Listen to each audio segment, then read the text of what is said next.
coming to the music industry meet and greet. This is the second one that we've ever done. Some of you may have come to the last one. Bless you. And yeah, this one is really just a chance to get together and talk about the music industry. We've got different people who experience different things within the industry, and it's just a chance to kind of like, you know, hear their experiences and hear their say.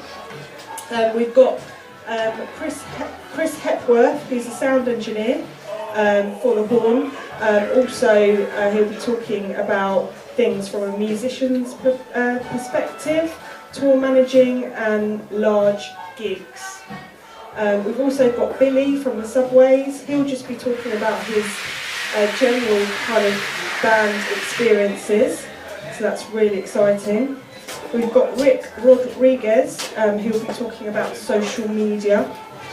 We've got Steph Carter, who'll be talking about, again, his experiences of being in bands from, you know, from working his way up from nothing to being in, you know, signing a major record deal for the Gallows, and now, you know, going back again and working his way back up. So that'd be quite interesting. And also we've got Kelly Betts from BBC Introducing. I'm just going to say a few words about how bands can get their music into radio. So yeah, so if you just want to put your hands together and welcome them all onto the stage.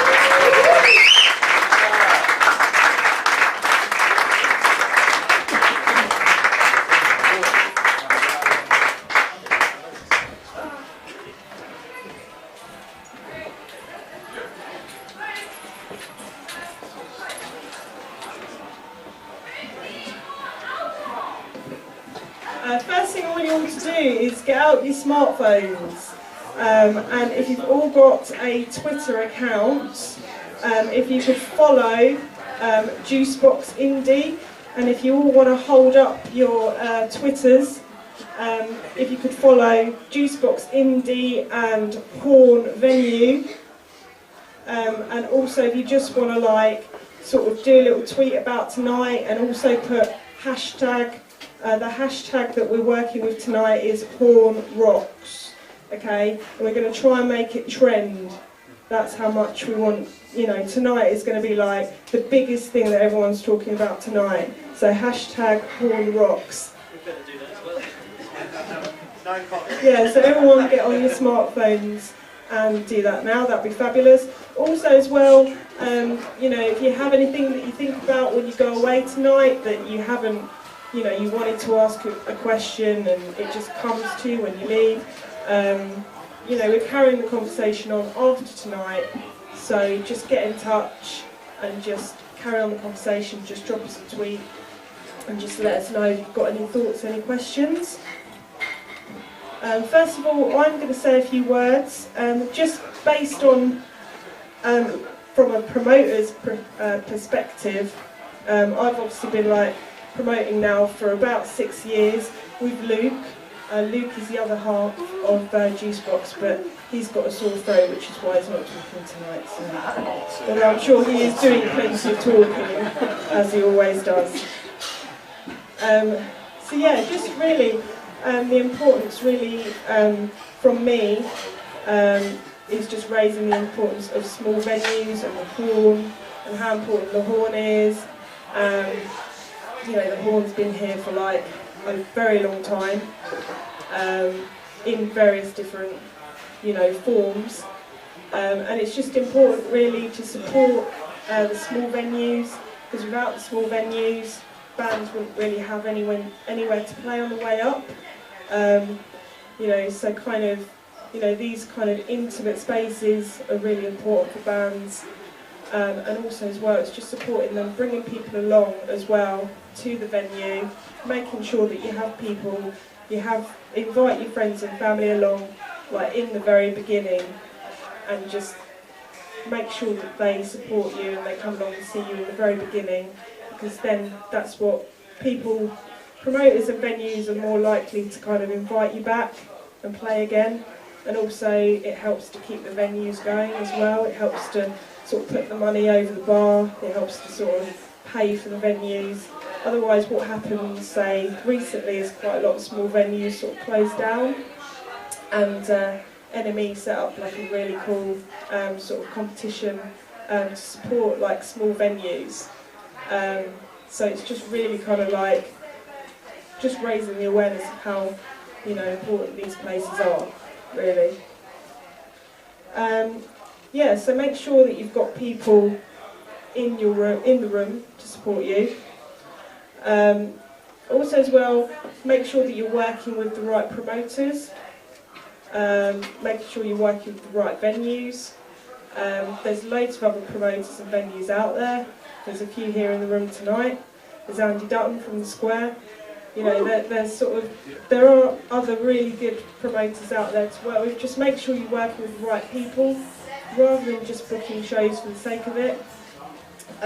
Actually research into the promoters, find out what they do, have a look at the shows that they've got on, you know, see whether it's the right thing for you, see if the promoters can help you out. Yeah. Also as well, when you book shows, try to keep a gap between all of your shows, so that you're not kind of like, you're not overplaying, you're not overdoing it. When you do play, people can come along and you're maximising your kind of audience. So, you know, if you're kind of playing 2 shows in a week and you're playing, say, one show on a Saturday night or one show, you know, sort of midweek, people are more likely to just come to one of the shows and the other show will be dead. So it's just making sure that you kind of like spread your shows out as much as possible. Also as well, if you put the effort in and you bring a lot of people to shows, you'll seem to be promoting your shows, and later on you'll hear how to promote your shows as well, the importance of that. Then you're more likely to get booked again on shows, like here, for example, like The Square. And also promoters talk to each other as well, and they say, oh, you know, this is a really good band, and we'll kind of like, you know, sort of tell each other about bands that have played our shows and how good they are and how they'll work on other shows. So it's just really important to just make sure that you're playing the right shows and you're doing your best, really, that you can possibly do. Also as well, with promoters, make sure that good promoters will be booking, say, months in advance. So that they'll say be booking, say, March, April time, good promoters, because they'll be booking that far, like their diary will be full up. That's basically what a good promoter is. Bad promoters, not saying that, you know, they're bad promoters, but say a promoter that's not as organised is more likely to be sort of leaving it to the last minute to fill the diary, and the gigs won't necessarily be as good, and you might not necessarily be playing with the right bands. Yeah, invest in publications like the Unsigned Guide and Showcase, the International Music Business Guide. I've got some copies here, so if you want to have a look. And they're very good things like this at kind of looking up promoters, you know, looking at venues and sort of seeing what's out there, really. How much is that? This is, you can actually sign up to the website, and then I think it's like a subscription or something, and when you subscribe, you also get this book, as well as having everything online as well. So it's very, very good. But yeah, so that's kind of a little bit about promoting and what I do. But we've got some really experienced people here that will be able to tell you a lot more about various different aspects of the industry. And up first we have Steph Carter, and who will introduce himself and tell you a lot more. Hi, Alright, hello.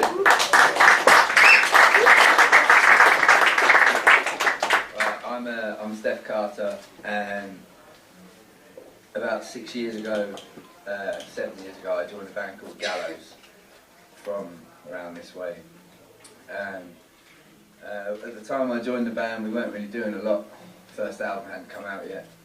We were waiting, we were playing a few shows here, there and everywhere, and then all of a sudden things kind of just blew up out of nowhere. Fast forward a couple of months down the line and we were signing a record deal with Warner Brothers for quite a lot of money. Probably more money than they ever should have given us, but I wasn't going to complain at the time. Get it while it's hot. Exactly, get it while it's hot. So yeah, I think Gallows single-handedly broke the music industry, thanks. But it's on its way back up now, so it's alright. But yeah, so we signed a record deal for quite a lot of money, and then we spent from 2007 straight through until, probably until, what, the end of 2012? Just touring, playing our asses off anywhere that would have us. You know, it's a bit of a wild ride being in that part of the music industry. Like Rachel was saying, it is really important to help promote places like this. I think this is where Gallows actually played their very first show. The very first show was here in 2005. I joined the band a year later. I think the very first show I played with Gallows was again here. When we released the first album, the first show we played was here. When we released the second album, the first show we played was here. You know, we played all the way through here while my brother was still singing in the band.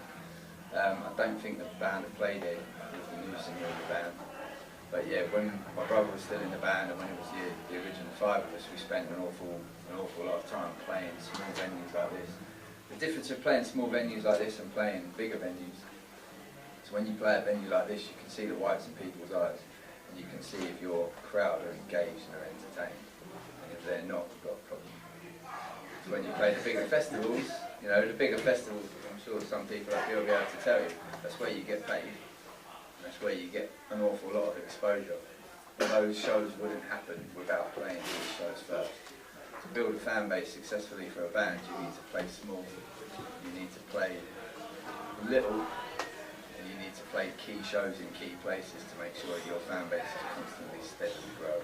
There's no point, like Rachel said again, there's no point in oversaturating the market by playing every single place you can possibly play, week after week after week after week, because, you know, chances are you're probably going to hone down one set list. You're going to get that set list to the way you want it, and then you're going to keep churning out those same 10 songs to the same 30 people for months on end. No one wants to hear that. People want to hear something new. People want to be entertained. I guess with Gallows, with the band I released 3 records on 3 different labels. The first 2 records came out on Warner Brothers, and the last record came out on here.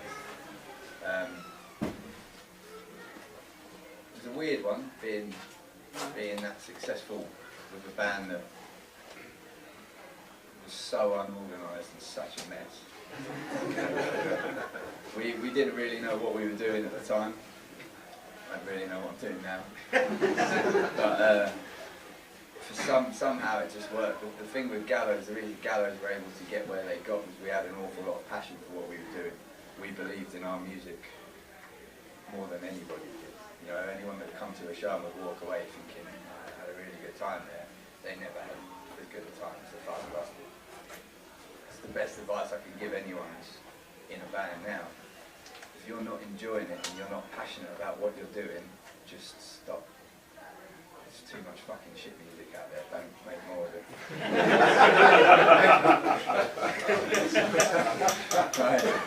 Right. So after touring with Gallows, we've done an awful lot of world tours, playing small venues like this, through to playing like football stadiums in Europe. You know, I had a really good time with it, but all good things had to come to an end eventually. My brother left the band in 2010, I think, 2011, something like that. I followed after and quit the band in January of last year, 2013. It got to a point where I wasn't enjoying what I was doing. The reason that we started the band in the first place, and the reason the band got to where it got, is because we were all very passionate about what we were doing, the music we were writing, and the way we were performing it. And after 6 years of doing it, it kind of became a chore more than anything I was enjoying. So I quit the band and have since started a new band. It's very different, and it's quite interesting now to come at it from the perspective that I'm coming at it from. I started with nothing, I got everything, now I'm back to starting with nothing, but I'm not naive and I know what I'm doing now. So it makes a little more sense. It's a little easier to grasp it this time round. Like Rachel was saying, social media is really important as well for any band. When I first started with Gallows, Facebook was blowing up and Twitter wasn't really a thing. You know, now, that's where you get your audience from. So it's ridiculous that, you know, you get your audience on the computer rather than from people coming to a show, but it's the easiest way to grasp those people's attention. If you've got a good push online and you're constantly updating your fans with what you're doing, you're putting out new material for them to hear, they're more likely going to come to a show, they're going to appreciate it. If you give them something for free online, they'll pay for it when they come and see you. It's the easiest way to do it. The music industry is not dead. A lot of people say that it is. It's definitely not. There is money there and there's money to be made. You've just got to be really smart and really careful with how you do it. With the new band that I'm doing with my fiancée, that's Gillian. Say hello. With the new band that I'm doing, it's a bit different, this one. I'm the band's manager, I'm the band's booking agent, I'm the band's producer, I'm the recording engineer, I'm mixing everything, I'm mastering everything, I tell everyone where to go, I'm the accountant. You're a college user. Yeah, everyone in the band does what I tell them to. Brilliant. But it's, yeah, you know, it's still early days for the band at the minute. We're starting out, things are going quite well.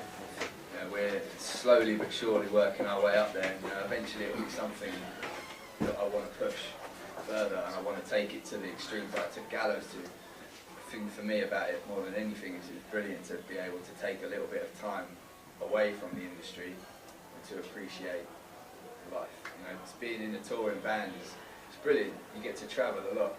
You don't get to see anything. I'll tell you what's in most of the airports in the world, but that's about it. You know, just taking a little bit of a break now, reassess things and do the new band right and do it right the first time. Build the campaign slowly rather than blowing up and waiting for this explosion to fizzle out, I guess. So, you know, like Rachel was saying again, it's funny to bring it back to the same place, but venues like this, starting out slow and building your fan base up properly. You build a key fan base from the start, they will stay with you all the way to the end. You just this giant explosion out of nowhere, you're gone just as quick as you've blown up. Can I ask you a question? Can we keep questions to the end, please? Oh, sure. Yeah, sorry. Sorry, I meant to say that. We'll just keep all the questions. All right, let's see if I can remember it. Sorry. But yes, It'll be easier. yeah, like, you know, with it, I mean, to be honest, there's not really much else for me to say. You know, I've told you all where I came from in the industry, how I got there, roughly. You know, the easiest way that we got there, we played an awful lot of shows. All of a sudden, people started turning up. We were playing shows to absolutely nobody, and then out of nowhere, we were selling out every club that we played. As soon as we started getting that level of following, that's when the management started being interested. That's when the booking agent was interested. As soon as we got the booking agent and the manager interested, that's where all of the record labels came from. Kind of relates to the question. Problem with management and booking agents and whatnot is, like most bands, when you're starting up, it's difficult to afford to pay someone a percentage of the money you make. But like, it's, you know, it's the lesser of two evils. Without those people, without paying that money, you're not going to be able to get yourself where you need to get. So, you know, the easiest thing to do is just play your arse off, enjoy what you're doing, be passionate about it, just don't stop unless you're crap. Right, I think that's it, me done. I'm not going to bore you anymore. It's alright.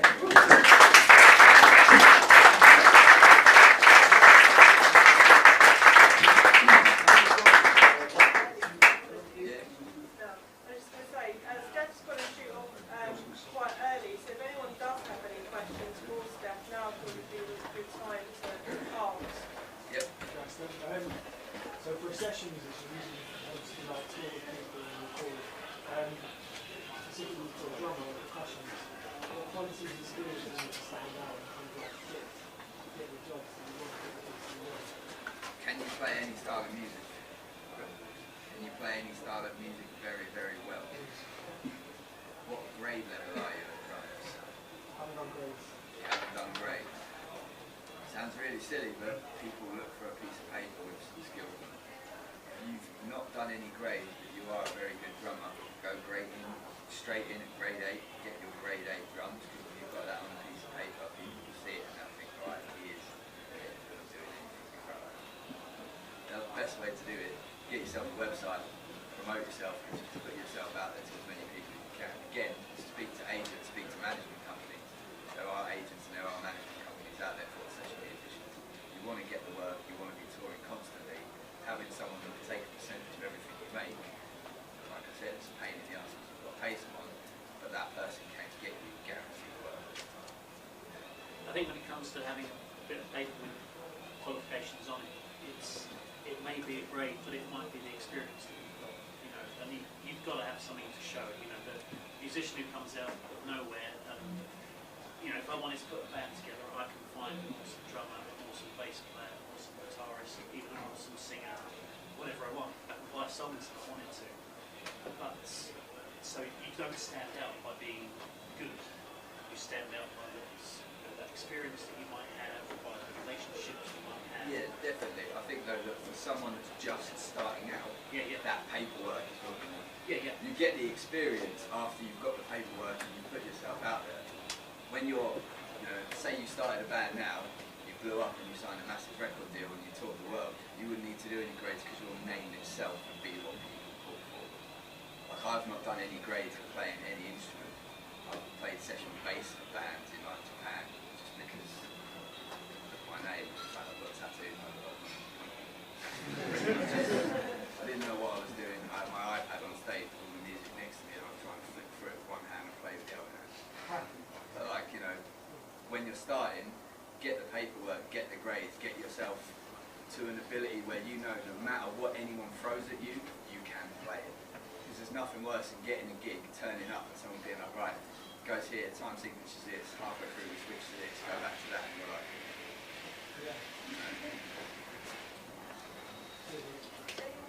Just to pick up there, yeah, just a question.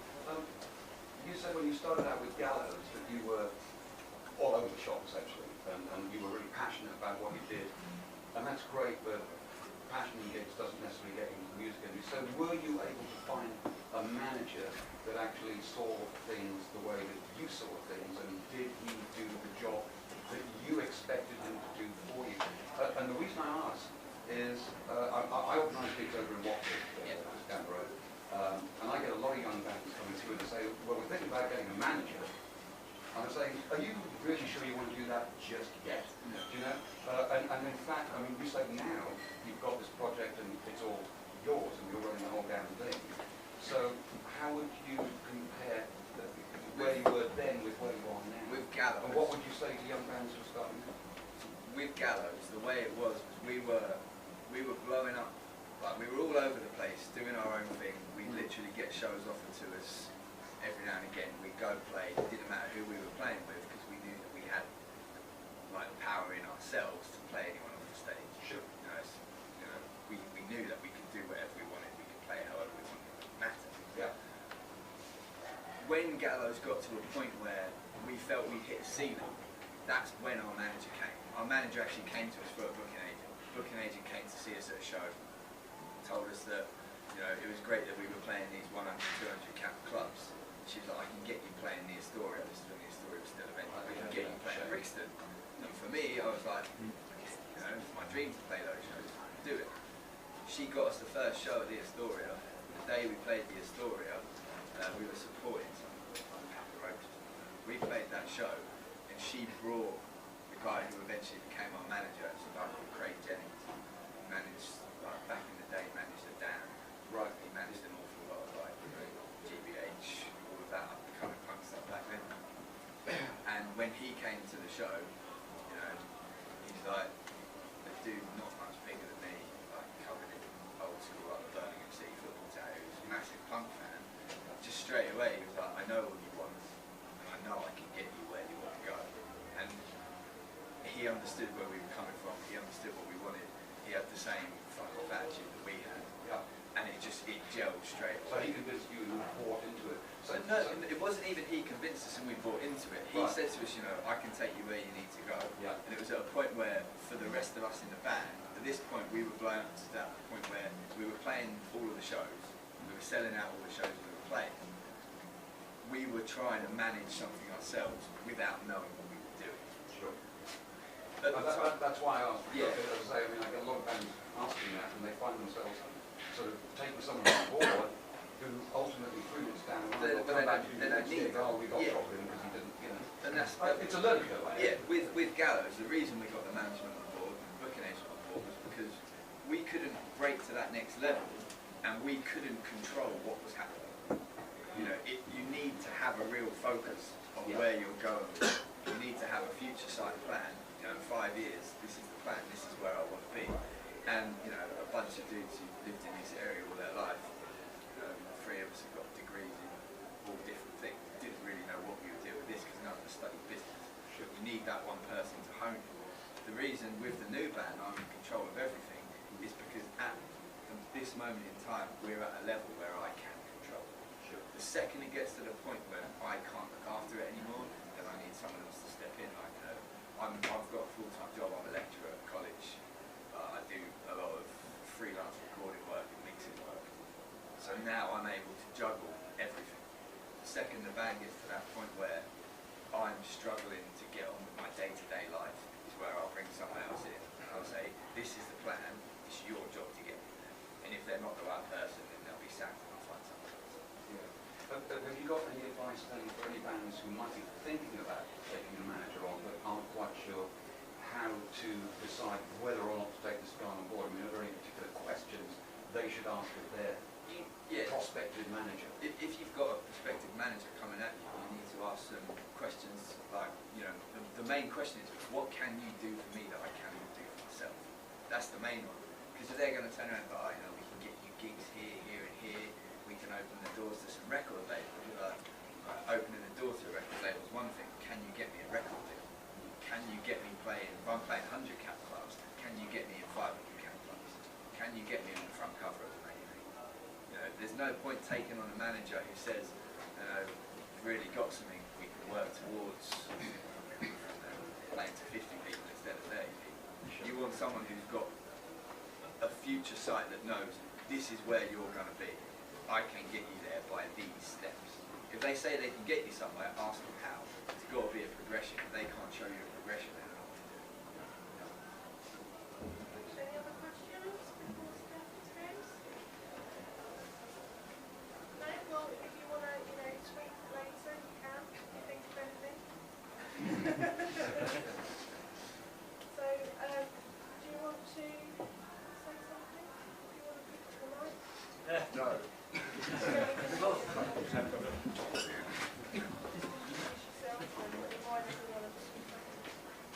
I'll hold this up though.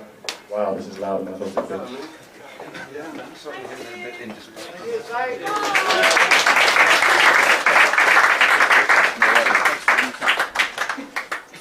First things first, you have to forgive me, I've got a horrible cough, so if I start dying down the microphone, apologies for that. My name's Rick Rodriguez, this is my Twitter. I've been in bands that have toured the UK. For the last 5 years I've run a non-profit and management and booking agency. I've pretty much done every job I can think of in the music industry that isn't a sound man, because I can understand how to press all the buttons. And I'm going to talk basically about something that is very, very often done badly, which is social media. Basically, the problem you've got is there are very, very few actual guides out there that tell you how to run a Facebook page and a Twitter page effectively. But there's a lot out there that want to tell you how to do it their way, and their way tends to involve pay this, buy likes, buy Facebook views, etc., whatever. So the first thing I want to say is, when it comes to social media, there are hundreds and hundreds and hundreds of different pages out there that all do different things. You've got your Facebooks, you've got your Twitters, you've got your Reverb Nations, you've got your Music Blues and everything else. Basically, you've got to find what does what you want it to do. There's no point having 50 million Facebook pages and spreading yourself across 50 pages, purely because your point, the point of a social media page is to be interesting. You want people to see what you're doing. You can't effectively get people to see what you're doing when you're spreading that over 50 pages. Also, someone is going to have a Twitter, they're going to have a Facebook. Chances are they're not going to have that weird company in Japan that keeps pestering you on email because they've got your email from somewhere else. So there's no point having it. All of the different pages work completely differently as well. And this is sort of coming back to saying pages are done very badly. All the different networks actually work in extremely different ways. Facebook, a lot of the time, I've seen used poorly, purely because Facebook wasn't designed to be somewhere you actually post every 5 seconds. That's what your Twitters are there for, that's what your Instagrams are there for. Facebook is an information tool, and actually the Facebook coding and algorithms, which is something it's an interest of mine, is to sort of test these algorithms and see how you can go from nothing to getting, I don't know, 2,000 followers on Twitter in 2 days, and testing how they work. The Facebook algorithm, for example, isn't actually set up for someone to post every 4 seconds and actually actively stops people from trying to do that. Because if someone can post every 4 seconds, the way that Facebook actually works means that you're not going to get the interactions that it wants, which means the post is not interesting as far as it's concerned, and therefore people won't see it. What you then need to realise is that content is absolutely critical to Facebook, or to Twitter, or to anything. What people don't want to realise is every time your bassist picks his nose, they want to see something that's actually interesting. So if you haven't posted on, I don't know, a social media page for 2 weeks, whilst regular contact is always a good thing, if it's to post something that's effectively crap, there's really nothing you're going to get out of it. The way that Facebook, I talk about Facebook, this is something I know I've sort of used myself, and it's just the easiest one to give an example of. The way that Facebook itself works, to decode it for, is that it runs on this system called EdgeRank, although nowadays to call it EdgeRank is wrong, basically, because it's not what it started out as. But it's a system that uses your post is what they call an edge.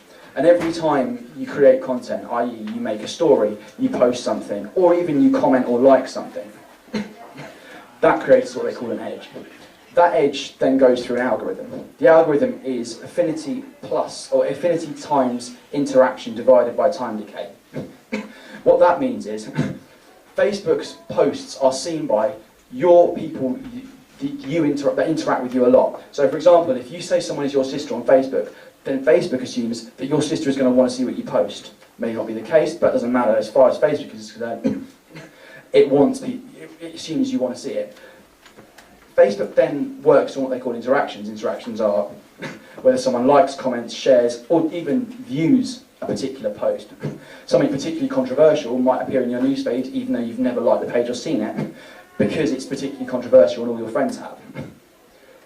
So when you times those together, then Facebook then takes it and divides it by the time decay. What they want to be is effectively this absolutely current social media entity where lots of people are interacting with small things, basically because it doesn't cost their servers that much, or doesn't tax their servers that much. They would rather, unlike Twitter, have one post where thousands of people interact with it because people are interested, than someone post 100 times and maybe get one response. Twitter is the other way around. Twitter wants you to post every 5 seconds and let them know exactly what's going on. But if you treat Twitter like Facebook, you're not going to get a successful Twitter following. Likewise, if you treat Facebook like Twitter, the same is going to happen. You will see the posts of people going mental because, and then you know there are always the precious people that unfriend people purely because they post all the time on Facebook. Well, that's not what it's there for, and it doesn't help you that way. When you relate that to being in a band, and this is something my old bands we started with nothing, very little experience. And we went from the start basically to having a minor following, basically through social media. The way we did it was to use all of the actual particular Facebook and Twitter and social media sites to our advantage. What we did was we sat down and we learned what is going to make our music, or what is going to make our entity more popular, what is going to get us seen. To that end, we started with Facebook, we moved to Twitter. What we didn't do was go for Reverb Nation or any of these other music sites, because the fact is, they might be fantastic and they'll say, I don't know, that they're going to find you a manager next week. The problem is, they are musicians' only pages, and a lot of time musicians want to promote their own stuff. And then they want to find out about bands by going to shows, not by sitting on the computer for 4 hours a night looking at what's there. So stick to the major ones is my advice. People also tend to have major ones. Everyone, I assume, here has a Facebook, or if you don't have a Facebook, you're going to have a Twitter. I don't think everyone here has probably got a Google Plus, for example. Maybe everyone's got a YouTube. You got a Google Plus? No. We set out for no reason, right? My point. Yeah, you know, stick to the main. You don't exactly. You know, you stick to the mainstream ones. Basically, because everyone uses them. The end goal of a social media page is to be seen, and there are a lot of plugins and apps that you can use on Facebook to make your life a hell of a lot easier. But the fact is, people are still going back to Facebook. I mean, there was one that I used quite a lot, which was Musical.ly, which is basically a music player for Facebook. I didn't have a full Musical.ly account because I didn't need one, but I had the app for Facebook. I guess would it be? There's a few myths and legends I can dispel if people like that. I don't know. Basically, all right. Well, there's a couple of things. For a start, there was a thing put out on Facebook recently. That Facebook is now charging your fans to see, or wants to charge you for your own fans to see your page, which is a load of crap. Facebook doesn't do that. Facebook has never done that, and it's counterintuitive to Facebook for actually do that. What it has done is been absolutely totally honest about how it works and how it's always worked. So what it does now is it says to you, well, you've got 3,000 likes, but at one time 500 of your likers are going to be on Facebook. So what we're going to do is we're going to put your post through our system, and it's going to be seen by 500 odd people, because that's who's online at that time. If your post does particularly well, we're going to keep it current. If we keep it current, more people might see it.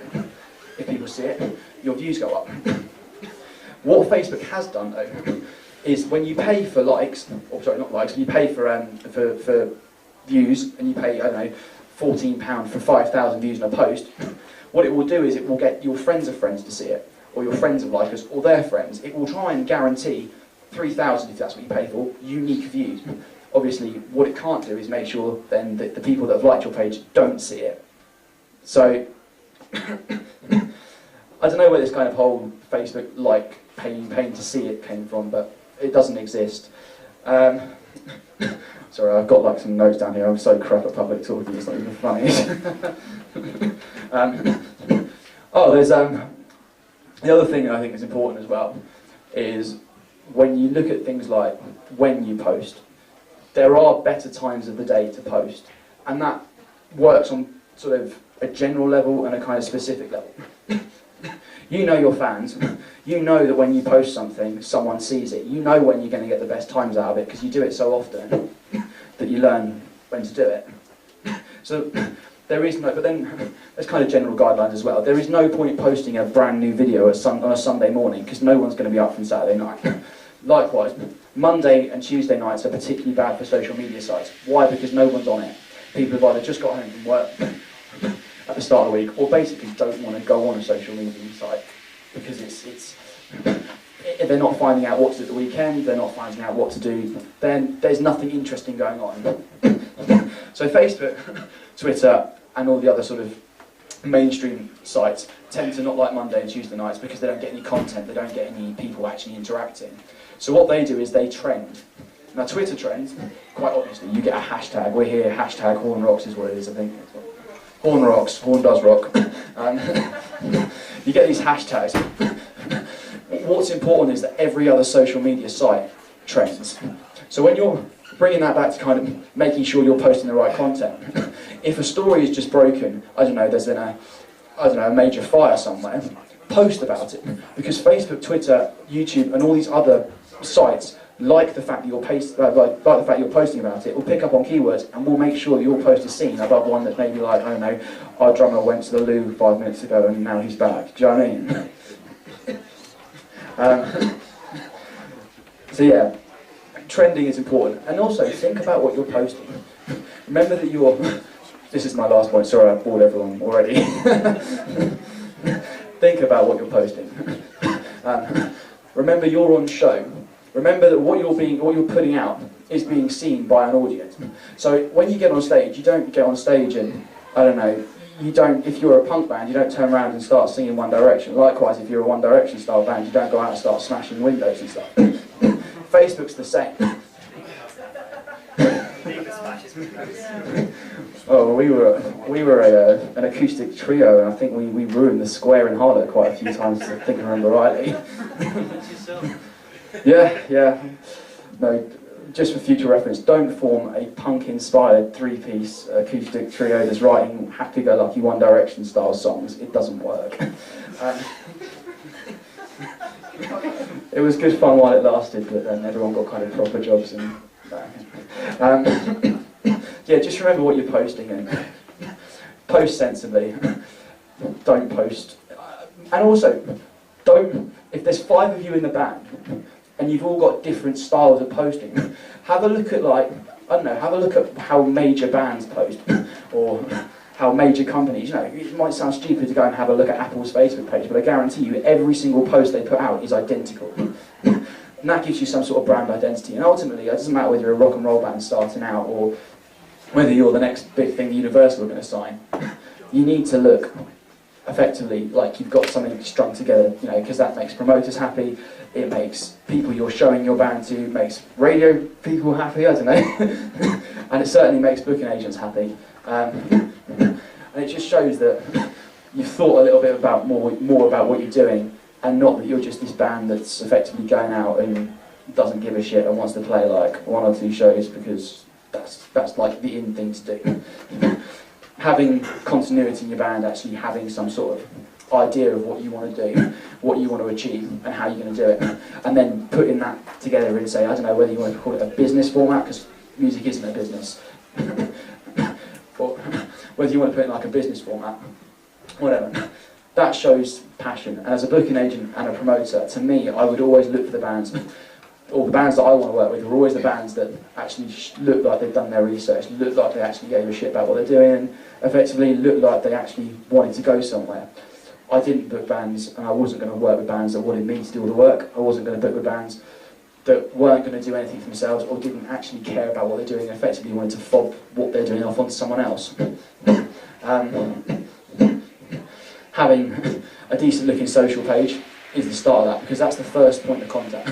You guys probably, if you're starting out, can't afford a website. I mean, I've got a friend that does websites for cheap who designs for, you know, Michelin star restaurants and the government. His cheapest website design is 400 quid, and that's to mates. You're not going to have a website, but you can get a Facebook for free. So just think about how instead of just putting crap out, instead of just having, I don't know, pictures of what happened last time you were on tour when you all started vomiting because you've been drinking, I don't know, cough syrup because that was the fun thing to do at the time. Think about what you put. Trust me, it's happened. Think about what you're posting. And remember that it's free. And remember that it's a good service to use because everyone uses it. And I don't know, people see it, and it's, I guess, it is free. And I don't know where we want to go from there. Is that enough rambling? Cool. Any questions? If I'm here at the end, come and have a chat. I just wanted to say, just right at the end, talking about what we're posting. I don't know if anyone saw the James Blunt stuff. Yeah, That was phenomenal. on Twitter. And the poke.com, whatever they are, put out 30 reasons that James Blunt won at Twitter in 2013. And for any of you who haven't seen it, I won't go through all of them, but he's replied to what people have written about him. So one person said, am I the one of only 2 people who love every James Blunt song? And he retweeted it with, nope, you're on your own.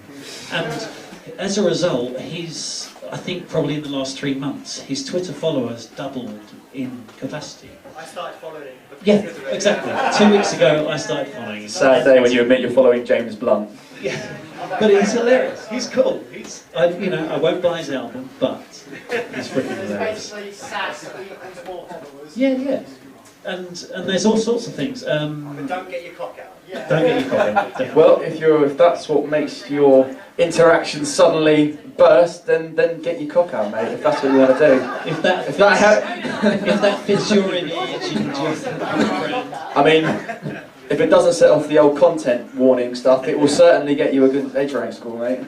And you be careful about what you're posting. It doesn't just need to be band related. New album sounding great, coming out whenever.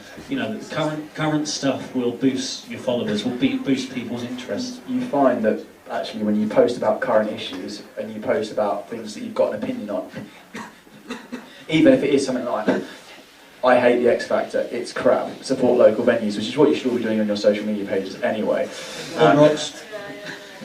Even if it's that, it generates content. I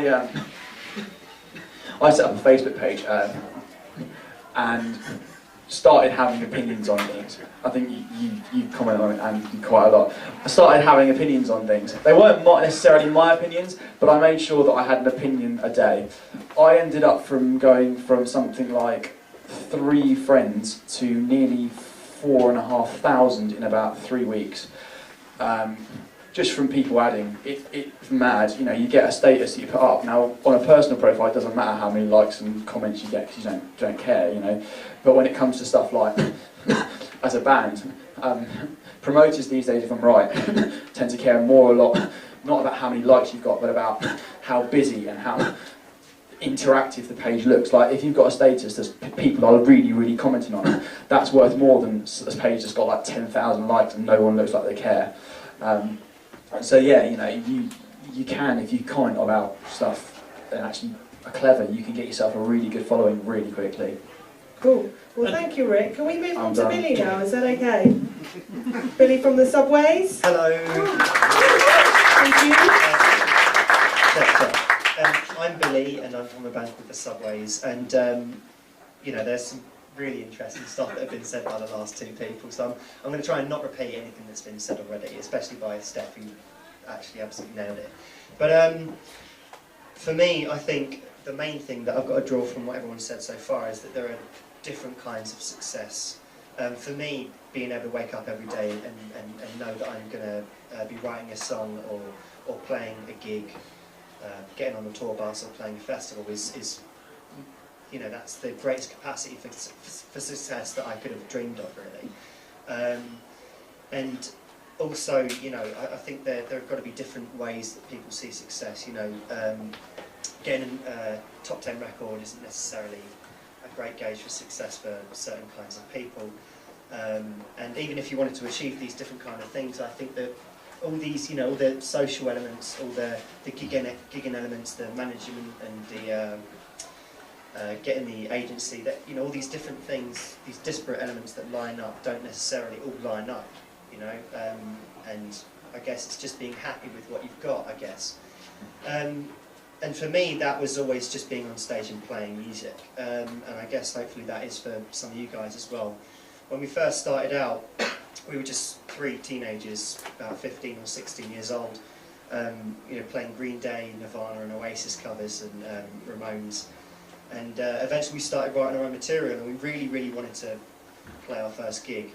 Unfortunately, we couldn't book a showcase gig at the Square because they weren't accepting people who were 15 or 16 for showcase gigs in an 18+ venue, but they do now. So we joined the rock contest, and being participants in rock contests has been a big part of our career, actually, because we ended up playing Glastonbury for the first time ever in 2004, which is 10 years ago.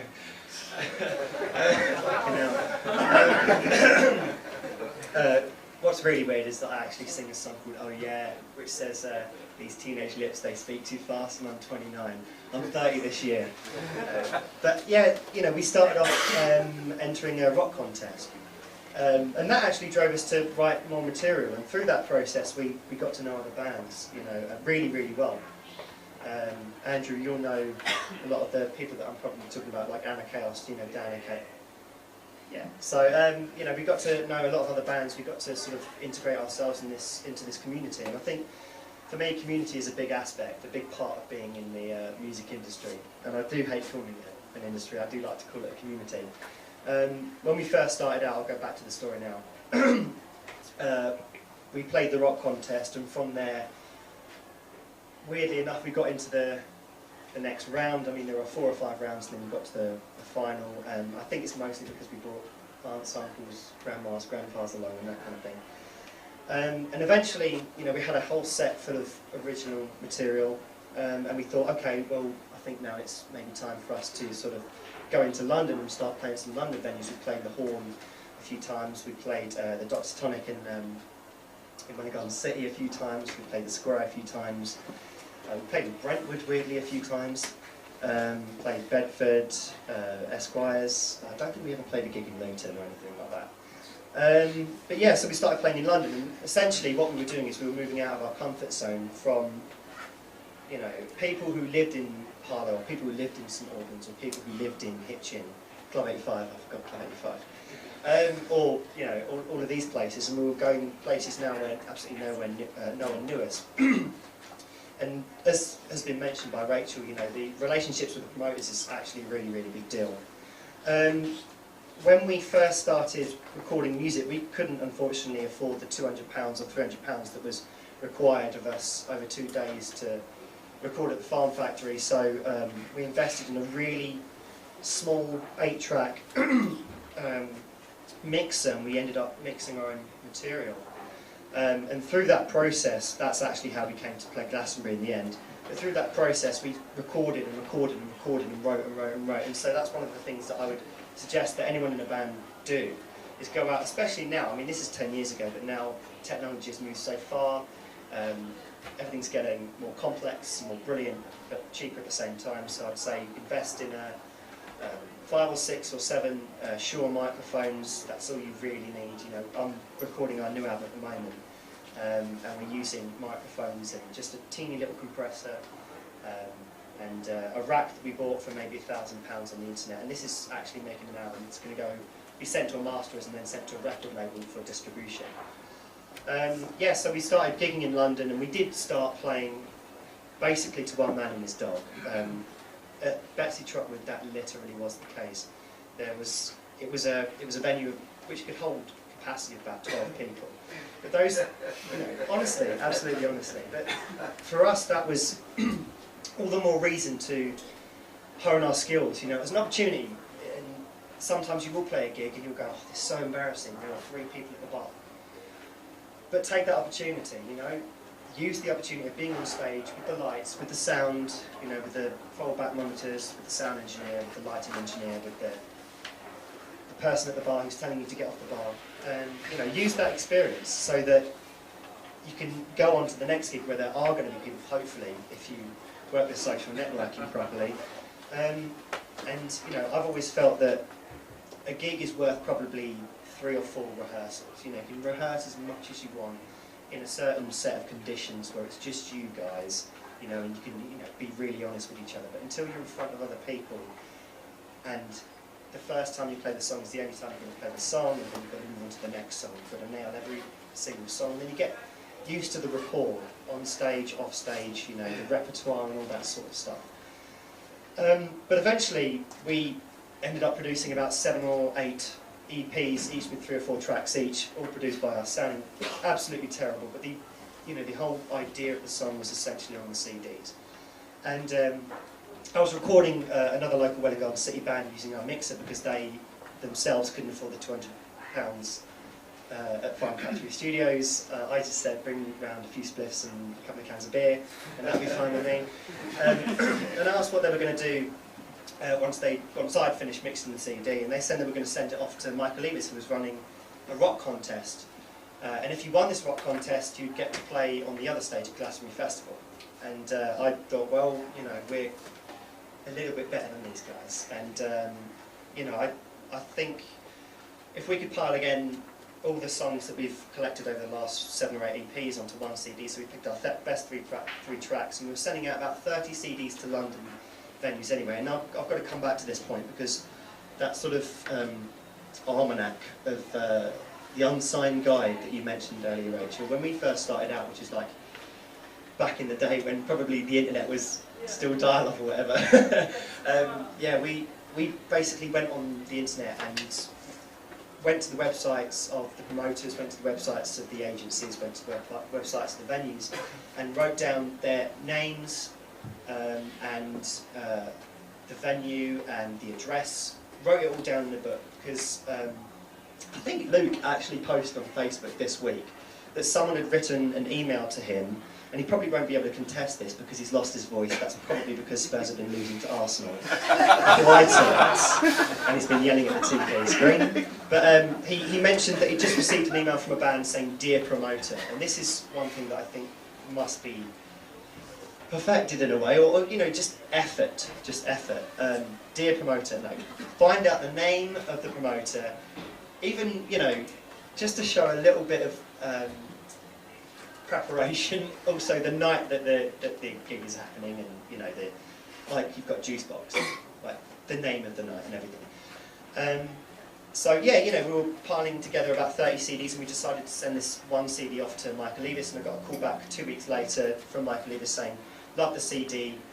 It would be great if you guys played a little rock contest at my working men's club in Pilton, which is near Glastonbury." We turned up.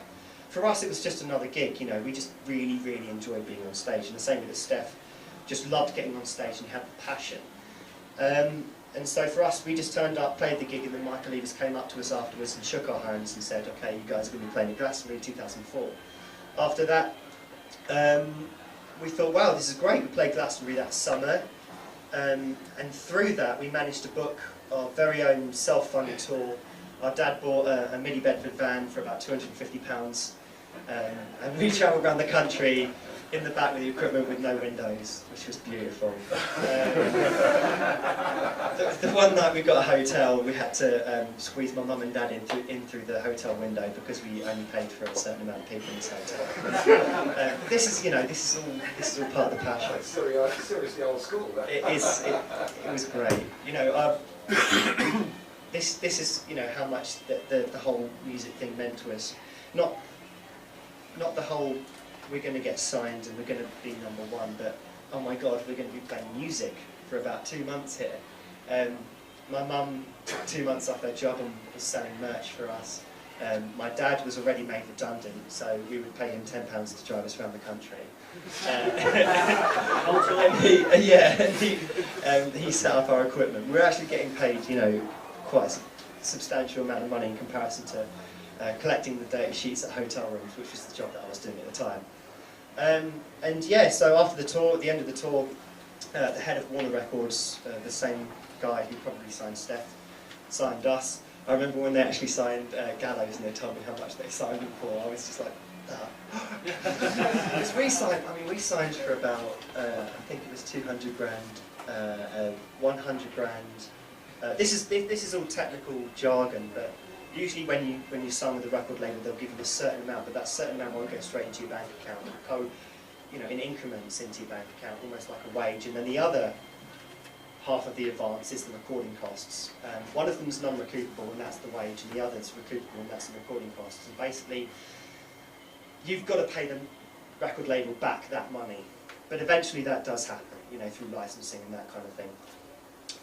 Yeah, we were paid 200 grand, they were paid $1 million. I know. $1 million. Supposed to tell that? No, totally. It was music. It was a shockwave through the music industry when Gallows was signed. It was like. So would they have like 50% of the production? I don't know. It might have been a 360 deal. At the moment, there are 360-degree deals. I don't know if any of you guys have heard of these. But basically, what used to happen was you'd sign to a record label for a record deal, and that's purely they own the recordings. They own the license to the recordings, so they can sell the recordings for money. But what you do is you organise so that you get a certain percentage of the sales, and they get a majority of the money because they fronted the cash for the recording process, which frankly it's become more redundant because recording costs have come down, record sales have gone down, it's all skew width, and that's why these 360-degree deals are suddenly becoming more prominent, because what we used to do apart from signing the record deal was we'd sign a distribution deal, and that's with a distribution company, a publishing deal, sorry, not a distribution deal, that was the record label, a publishing deal, and they own the, think of the song as like intellectual content. They own the idea of the song, like they own the notes and the words and all that sort of stuff. So if someone was to record a version of your song, they would have to ask your publishing company because they own the rights, and at the same time they would own the rights because they've given you an advance, and usually that advance would be half recoupable, half non-recoupable. And when we finally paid back our publishing company, we had a 2-day binge because it was a deal for celebration. Basically, no one usually does that in the record industry, and we actually managed to do that. So yeah, we signed a record deal and a publishing deal, and we released our first album in 2005, Young for Eternity. Toured the world, went all sorts of places. Never really hit the charts, you know. Never really sold many records. Never really hit the radio in a big way. But because we'd sort of invested a lot of our time in playing live, you know, many times at the Horn, many times at the Square, many times in all sorts of venues, and probably about 2 to 3 years playing London before we even got picked up for the Glastonbury thing. But you know, it's that investment, it's that passion, it's the sense of community as well. I mean, as soon as we started recording our own EPs, we set up our website, and this is before the days of Facebook and Twitter, even before the days of MySpace.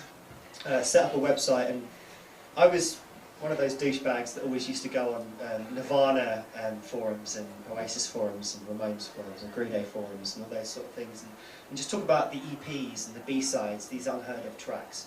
And I thought, wow, you know, it would be great, because I'd get to know all these different people from around the world. It'd be great if I set up a forum attached to the website so that anyone who came to one of our shows, we'd sort of direct them immediately to the forum so that they could talk about the band, not just discuss, you know, not just say, oh, great gig, thanks very much, but everyone could get to know each other. And that eventually became a big thing for the band, you know, a great sense of community. Not in the violent, almost pathologically psychopathic way that Bieber fans have set up their own community,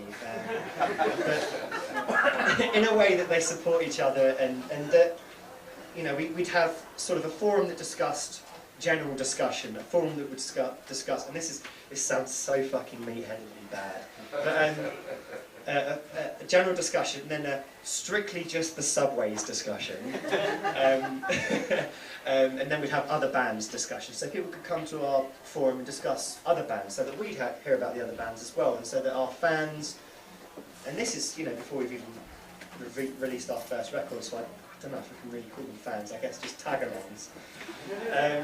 So they could discuss other bands, and so, you know, they could try and get us gigs, and it was really the sense of community, and I think the community that we built around that website that got us really noticed by the press and by the record labels, probably even before we took on the rock contest at Glastonbury. So that's another thing that I would say was fairly important. I mean, I feel I'm going grey on the left side, so it's probably time that I didn't go on Facebook anymore, or Twitter.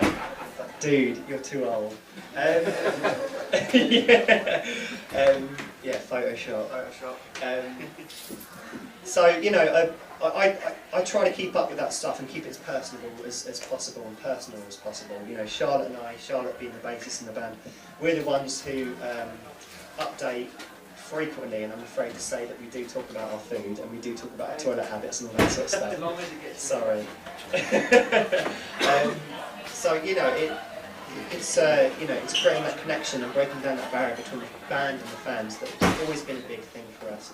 Not necessarily hitting the charts, not necessarily blowing the press away, or getting A-list on Radio 1, which we were once, which was an amazing thing, but you know, it's not really been the goal for us. The goal for us is, you know, getting on stage, staying on stage. You know, my job for the next however long I live is going to be me writing songs for the band so that I can keep my dad on tour with us, you know, so that I can keep my brother and keep my best friend Charlotte on tour, gigging, and because if this ever ends, I honestly don't know what I'm going to do. Commit me or something.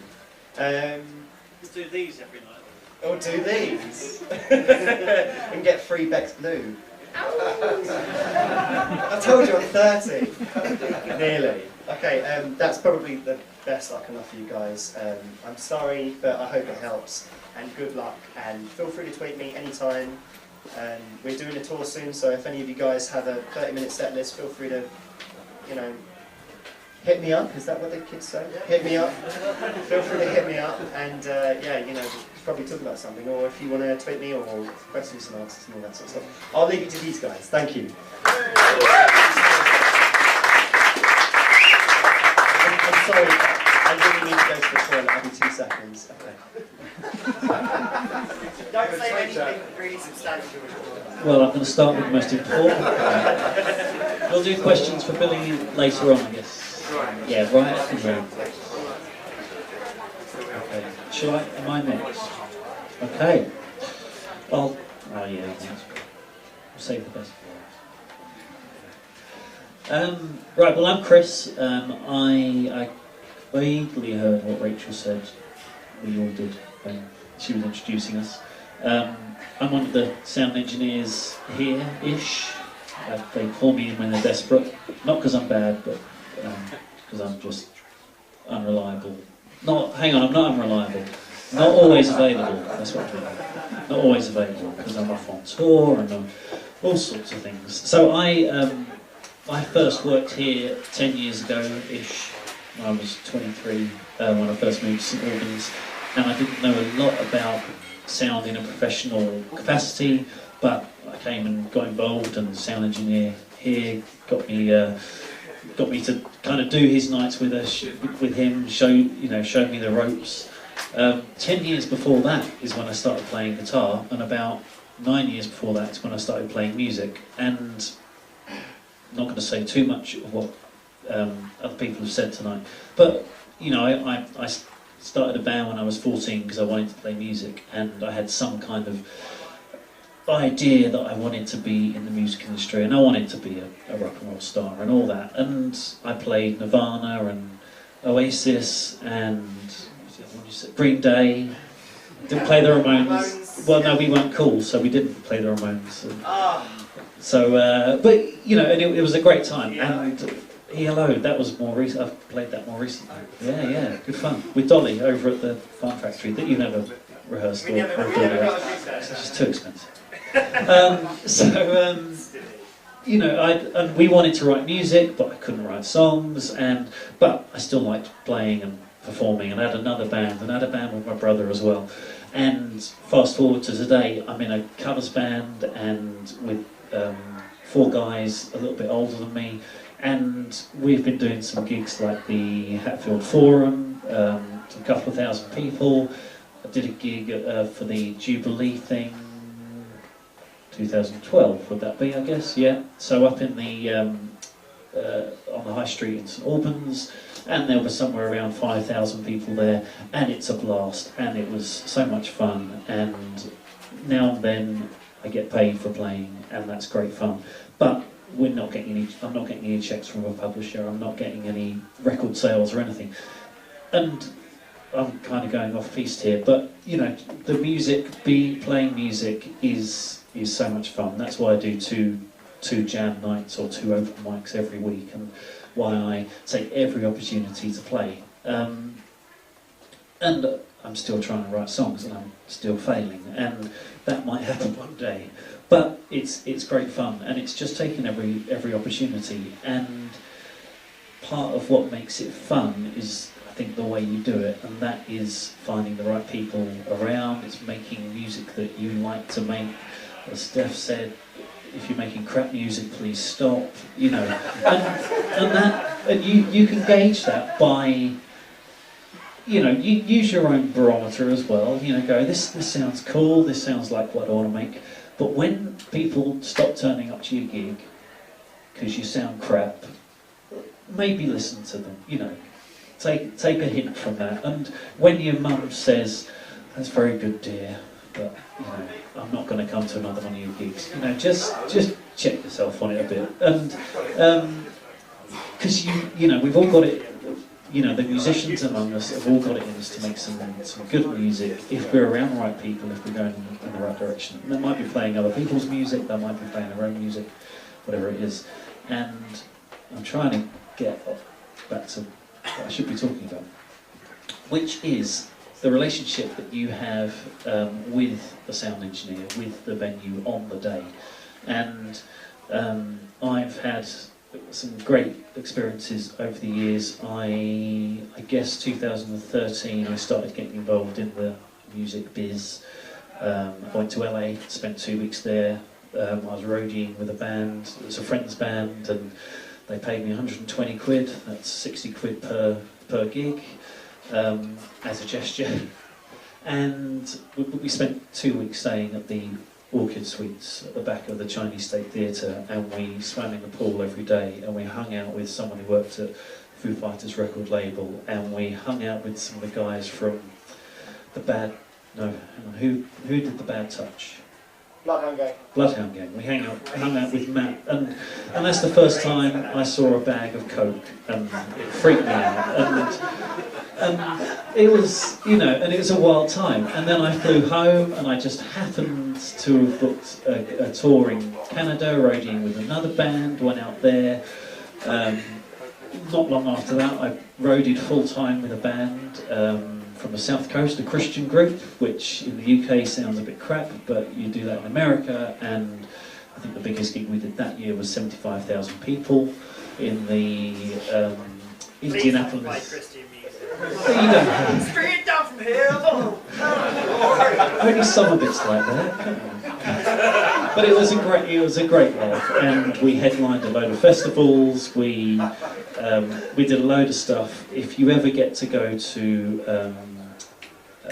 the Gorge, which is up in West Coast-ish, Seattle kind of way, it's just beautiful. And Red Rocks, I never did, but it's that kind of thing.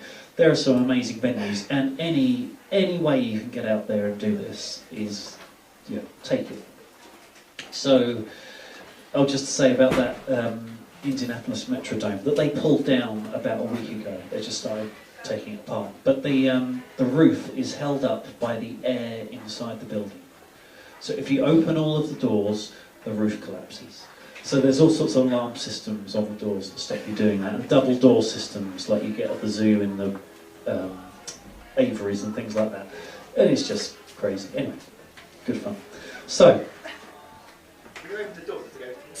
there is a bit of a, you know, you keep a few doors open, there is a blast, you know, and they must have pumps and things, I don't know. Anyway, good fun.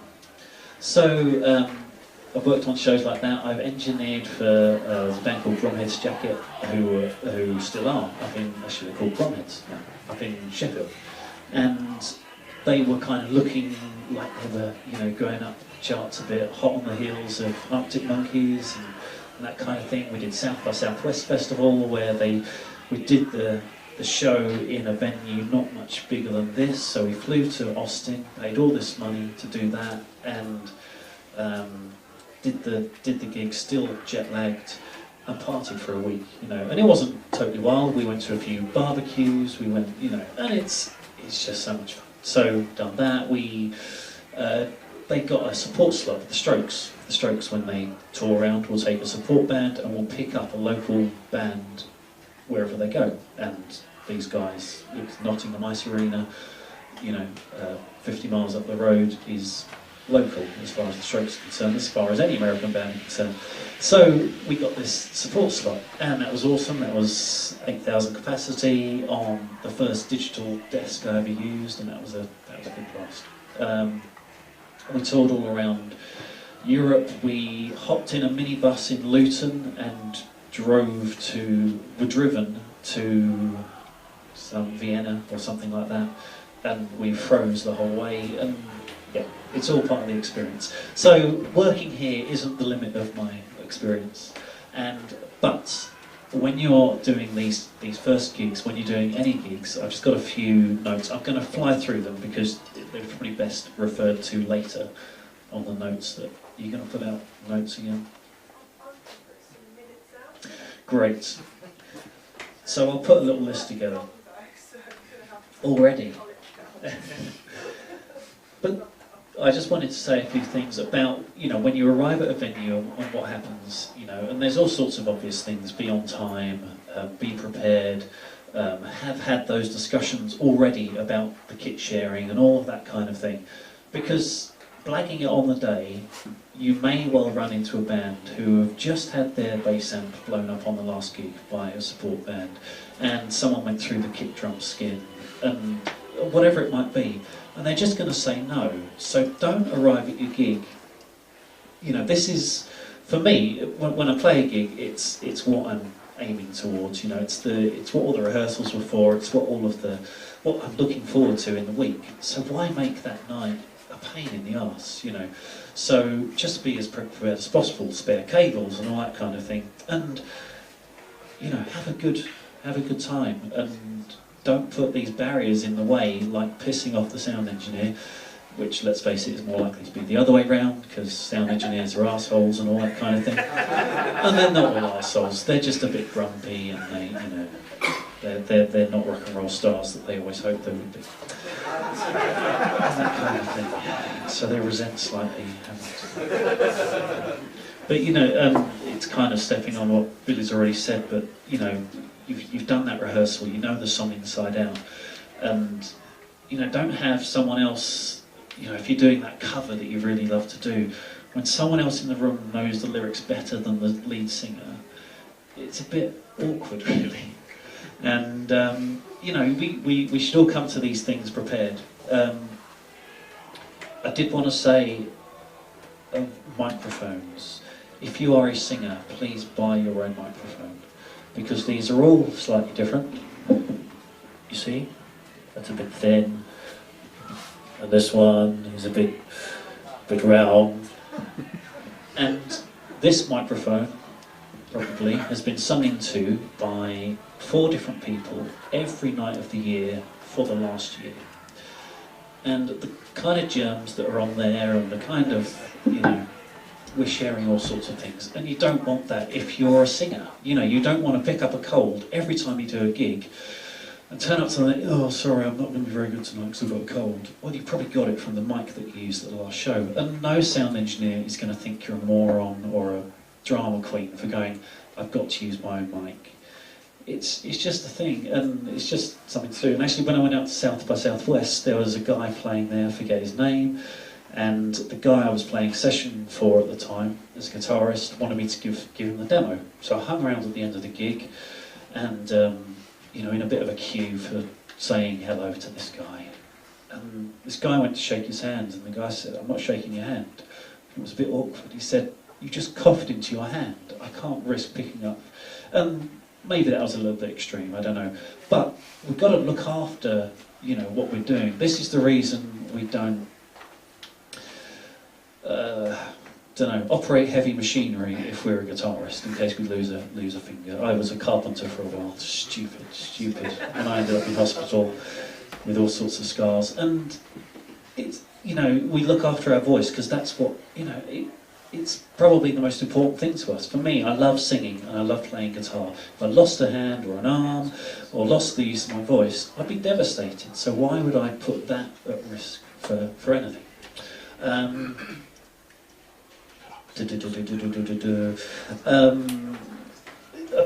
Pick up tips from as many people as you can. Speak to other bands. If you get the opportunity, you know, if you get stuck on a train and you recognise someone, go, you know, do you mind just, you know, if I ask you a few things about this, that or the other. Sound engineers are absolute geeks. They love talking about microphones, and microphone technique and equipment and this sort of thing. If there's stuff that you don't know or you feel you should know, ask them. Say, you know, can I buy you a drink and chat with you for 5 minutes about this, that or the other? Or, you know, can I buy you a kebab over at the H&H and talk to you for 15 minutes about this, that or the other? Or even, I'm new to this, I don't really know what I should know. Have you got any tips? Because, you know, your sound engineer sees 4 bands a night, every night of the week, or however often they're doing it. And they may pick up some stuff that being in a band doesn't pick up. You know, if you happen to be in a band and you happen to do everything right and make no mistakes, you haven't got a lot to tell. But the band that makes all the mistakes, or the guy who sees all these mistakes being made, has just got all of this stuff. Never do this, never do that, never blah, blah, blah, blah. So just, yeah, whenever you meet anyone who's got any knowledge worth having, pick their brain on it. Oh, well, sound checks, keep them short and keep them keep to the point, and there is no point playing through a whole song if the monitors are wrong. If you get 2 lines into the verse and you're like, this is blisteringly loud, or this is, I can't hear my vocal, just stop right there, get that corrected, and then carry on. I worked with one band, they only sound checked in 4-bar blasts. So they'd play 4 bars of a verse. They can tell from that whether it's sounding good or not. They don't need to rehearse the song, because hopefully that's what you did in the rehearsal room. The whole point of the sound check is to get it sounding as good as possible, and, you know, that's what they did. Other things to do with preparation would be, you know, turn up with your set list ready, turn up with an extra set list for the sound guy with, you know, acoustic on track 5 written down, with, you know,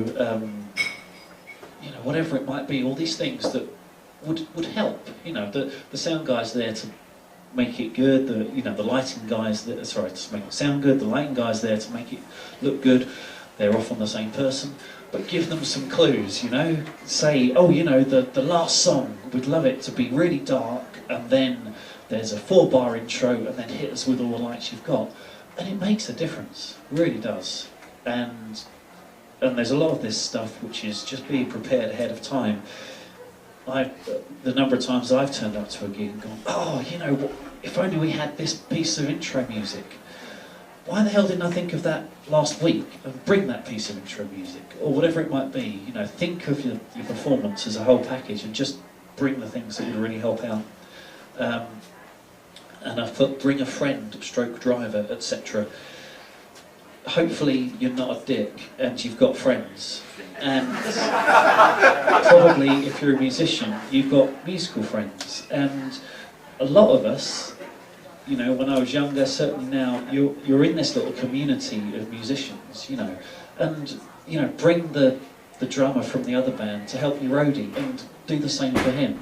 And, you know, we've got 2 parking spaces here. Bring someone who can, you know, park the car once everything's loaded in, because the stress of parking the car in the centre of town is a pain in the arse. I don't want that before I'm going to get on stage and do my thing. So bring someone else to do it. You know, everybody's looking for experience. I'm on a bunch of forums on Facebook, touring forums, and everyone's going, how can I get experience? How can I get experience? Well, there's loads of bands out there who need a bit of help. You know, that's how I started. I emailed a band and said, oh, you know, met you at a gig the other week, can I come on tour with you sometime? A year later I saw them again. He said, oh, you emailed me, didn't you? Yeah, we're doing a tour, do you fancy coming along? And I lived at home at the time, I had nothing to pay out, so yeah, great. Went on tour for a couple of weeks, learned just so much being there. You know, there's people on the tour being paid, there's people on the tour not being paid, but you know, if it's about what you want to do, don't always look for a wage. That will come later. And I've had great privilege of earning a load of money for my professional work, for the sound and stuff, load of money for doing some playing. And it comes later. You know, this shouldn't all be about making money. We've got, you know, people out there doing some incredibly expensive hobbies because that's what they like doing. You know, people who pay money to do track days and that kind of thing. You get to play for free. You know, don't, you know, just look for that opportunity to play. You know, the money will come later if you're good, and if you're not, quit. And just to say about that, the Bromwich Jacket built their fan base not by their being a Sheffield band, not by paying all this money to get down to London and, you know, try to make an impact, but they just worked gradually further and further away from Sheffield, revisiting places, and as Rachel has said, not going every week to a town. You know, they played once a month in Sheffield, they played once a month in Leeds, once a month here, there and everywhere. Actually, if you can get to these small places, there's one out in, where is it, Bury St Edmunds, and the crowds there just seem to turn up. they've got nothing better to do. So go to places and make an impact. The people who don't like you aren't going to come. But the Bromwich Jacket went and did these gigs. The next time around, they had twice as many people and twice as many again. And we've all heard those little, stories, but that rolls. That really does roll on. And and they have had a great connection, still do, with their audience. And there'd be these young guys coming up to Tim and going, Tim, I need you to meet Mark and Johnny and whoever. I told them about you last time. I've been waiting for you to come back. That's an extra 3 fans straight away. And that's how you start to build it. You're not going to get signed because you can fill the horn every time you play. That's 200 people. That's not record sales. You'll get signed because your music has potential, but you can get money. You can get gigs by having these loyal little crowds. And I feel I've spoken for too long. Which, that'd be a first. I'm known for saying far too much. I was just going to say cool, good. I was just going to say of when you're doing your gigs and when you've got these communities around, if someone's got a better amp than you, borrow it. If someone's got a better, whatever, start sharing stuff. When it comes to recording, I've got a really great mic, but I don't have a great interface, but my mate has. We're probably not going to be using it at the same time, so let's share that. And because we can't all afford just to pay out all of that money all at once, so find a way to do it. And I was thinking, if I could do this all over again, I'd probably buy myself a van and drive my other mates around. Go pay the petrol, pay me 50 quid towards the van. That's cheaper than they're going to get anywhere else, and or share that cost between the 3 bands and just never clash with gigs, or always play the same gigs. I don't know.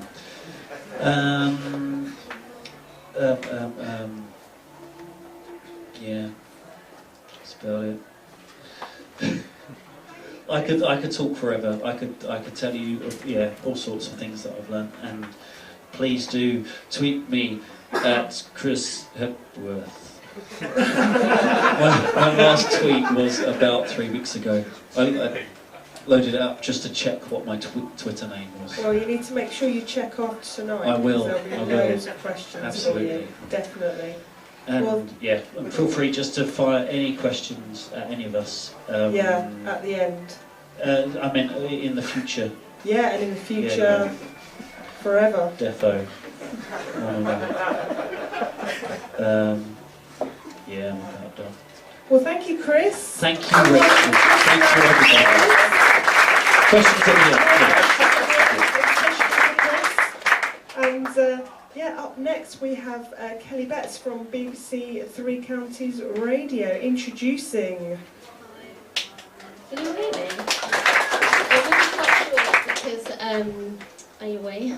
It's scary up here. So I'm the co-founder and producer of Introducing in Three Counties Radio, Introducing BHB. Introducing is a show, and it's on, there's sort of 39 across the whole region, so Cambridge, Suffolk, you get the picture. There's a show, the show is every Saturday night from 8, all across the country, depending where you're listening. And how you get your music to us is there's a tool called BBC Uploader. How did I nearly forget that? It's, if you go to www.bbc.co.uk/introducing, depending on where you are in the country, depends on where your music will get to. So if you're uploading it here, in this exact venue, it will come to us in Three Counties Radio. When you are uploading your music, upload, I would say, your absolute best 3 songs, the songs that you are most proud of. Don't rush, don't upload something because you just want to get it out there. Wait until it's properly recorded and feel you're ready, and then whack it on. It then is accessible from everyone in the BBC, and it's also people like promoters and record labels and other people like that can also see your music. So upload something that you're proud of and that you want those sort of people to be hearing. And then so that's sort of like a local angle of it. So once your music, say, comes through to me, I have a listen, I love it, I might get you to come onto our show on Saturday night. Or if I love it even more than that, we have the option of forwarding it on to 1Xtra, 6 Music, Radio 1, Radio 2. So it all depends on the style of your music to where that I might forward it on to. And we also can forward it on to festivals like Glastonbury and Rolling Leeds. Last year we had a Milton Keynes music producer, sort of hip-hop making sound, it's called Zahir, and we forwarded his music to Reading and Leeds, and we also sent Cheshire Band, As Elephants Are, we put their music forward as well. And they were picked, so they were listened to by a panel of people in the industry. They loved them, so they were picked, and then they were played on our introducing stage at Reading and Leeds. And for Zahir, it was, I think, one of his first ever gigs, so that's pretty cool, and it shows how quick introducing can sort of work. So that's bbc.co.uk/introducing. It's really easy, and you might as well just put a profile up there, but upload your best song when it's ready, I would say. If you wanted to get your music sent to presenters direct, most presenters across the BBC, it's their email address is their first name dot surname @bbc.co.uk. So Tom Robinson on 6 Music, tom.robinson @bbc.co.uk. And I know that when bands send music to him, I know that he likes the bio quite short. So if you're sending him music, and in fact I think most of us do, nobody wants a really long email, everyone just wants it nice, quick, to the point. So, hi, this is my band, we're from Hitchin, we're a 3-piece, this is our link, we're on the uploader, our next gig is such and such, or our release date for our single is such and such. And most people, if the release date has already gone, then they might not be interested in playing it. So plan ahead for when you're going to send it and stuff like that. I think that's it. That was really, that's really useful. I felt like I had loads more. I felt like I had loads more to say, but it's scary. I'll write down the whole lot.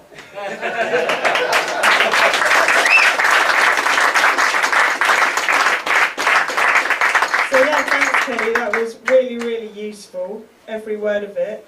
So, but has anyone got any questions, like anything that they would like to know that's sort of not being covered?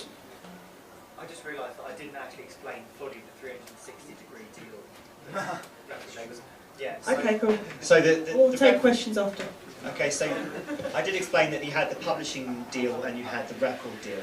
The 360-degree deal, as the name implies, is basically a record label offering both a record deal and a publishing deal at a lower, at a lower advance. But also, what they're starting to do now is they're starting to take money from your touring.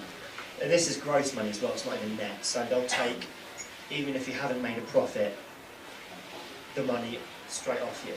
They're asking for merchandise, which, frankly, if you're a touring band, that's a huge revenue. I hate using that word, revenue. That's huge dosh cabinet, right?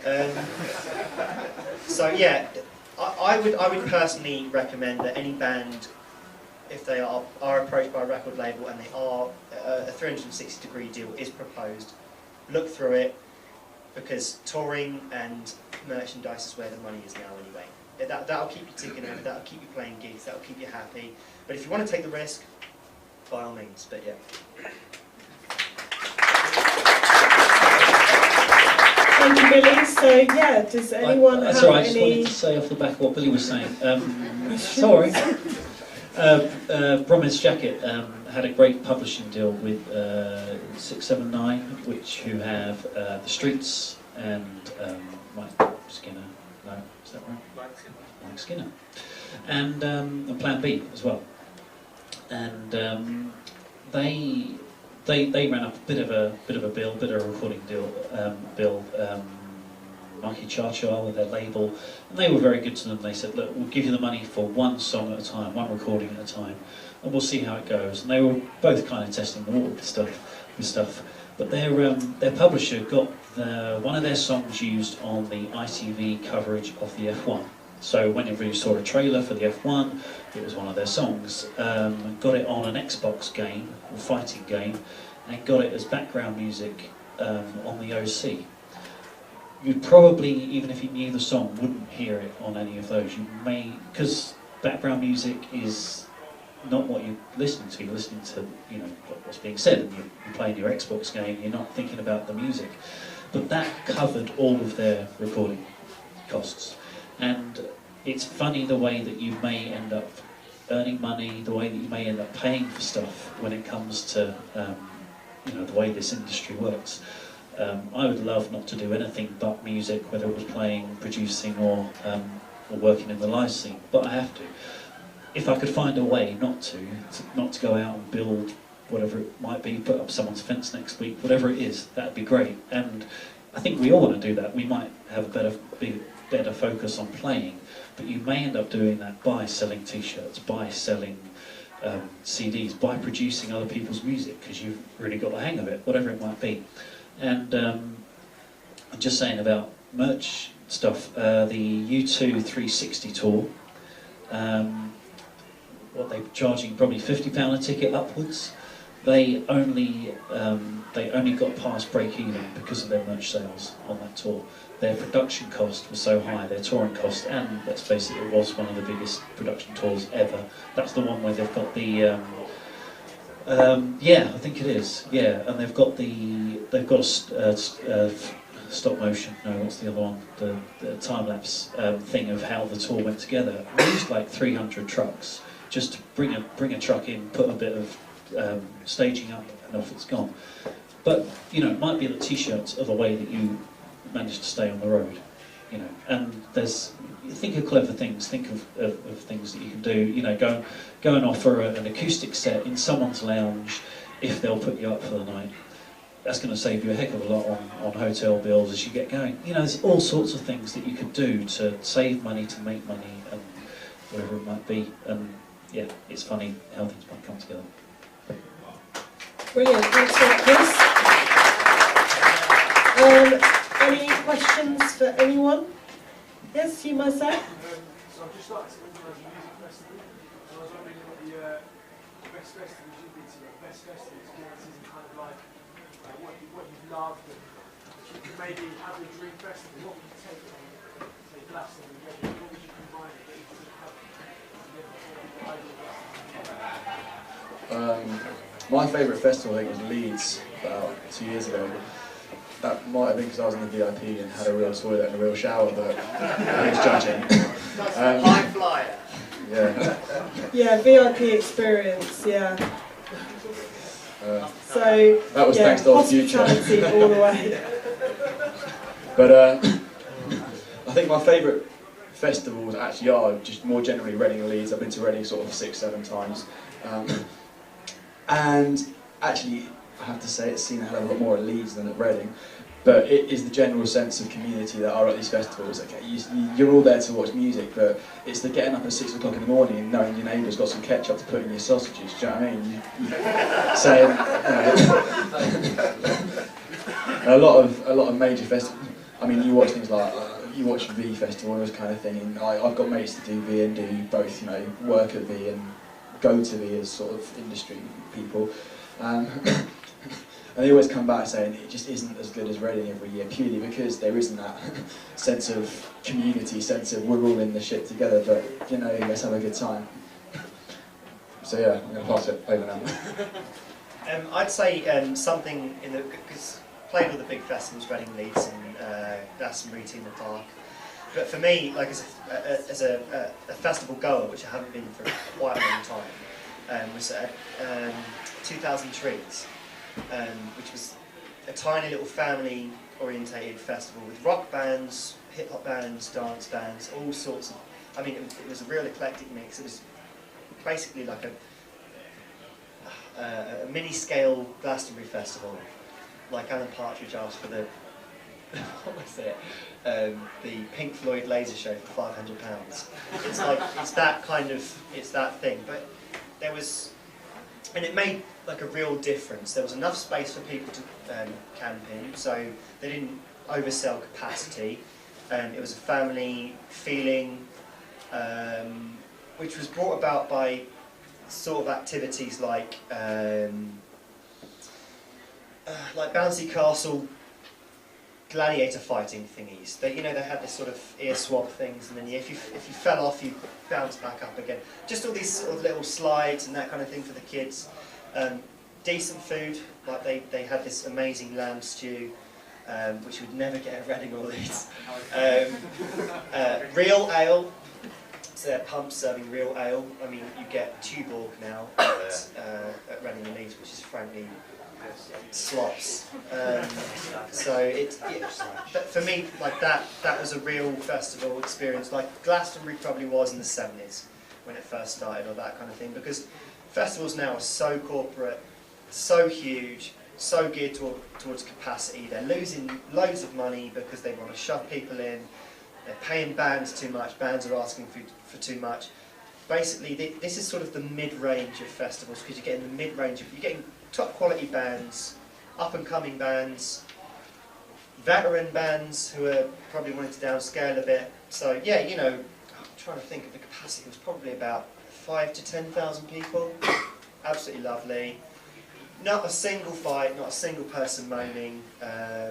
Yeah, even when it was crappy weather, everyone was having a great time. So yeah, that would be what I would propose as the future of festivals. For you. Well, my very favourite festival experience was at the Summer Case Festival, which is like the Spanish Reading and Leeds. So it's Barcelona and Madrid.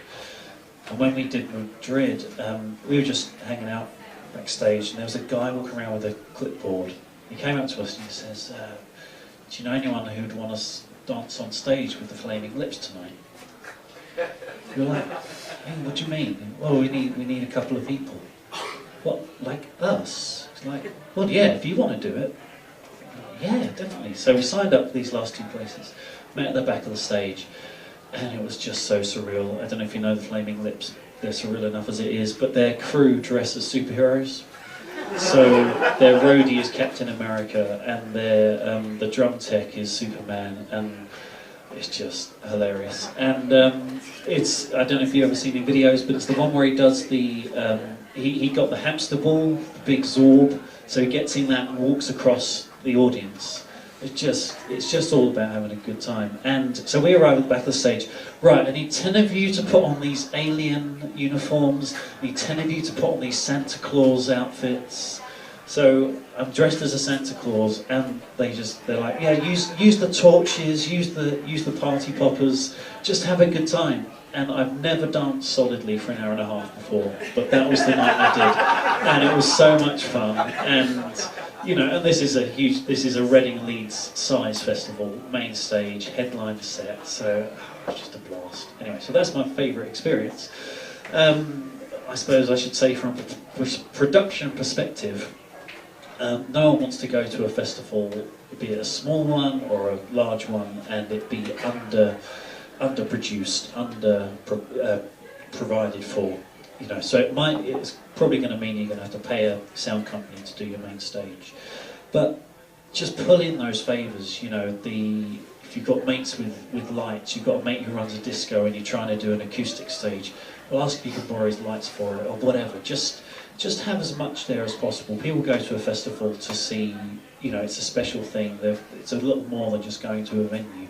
So, you know, make it happen. And I've done a few things at some stadium concerts, being the guy who just gets everyone to the stage on time.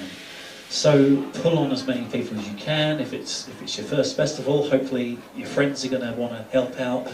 Right, you're in charge of making sure that this stage runs on time. You know, because the stage manager's probably going to cost you 300 quid a day, 400 quid maybe.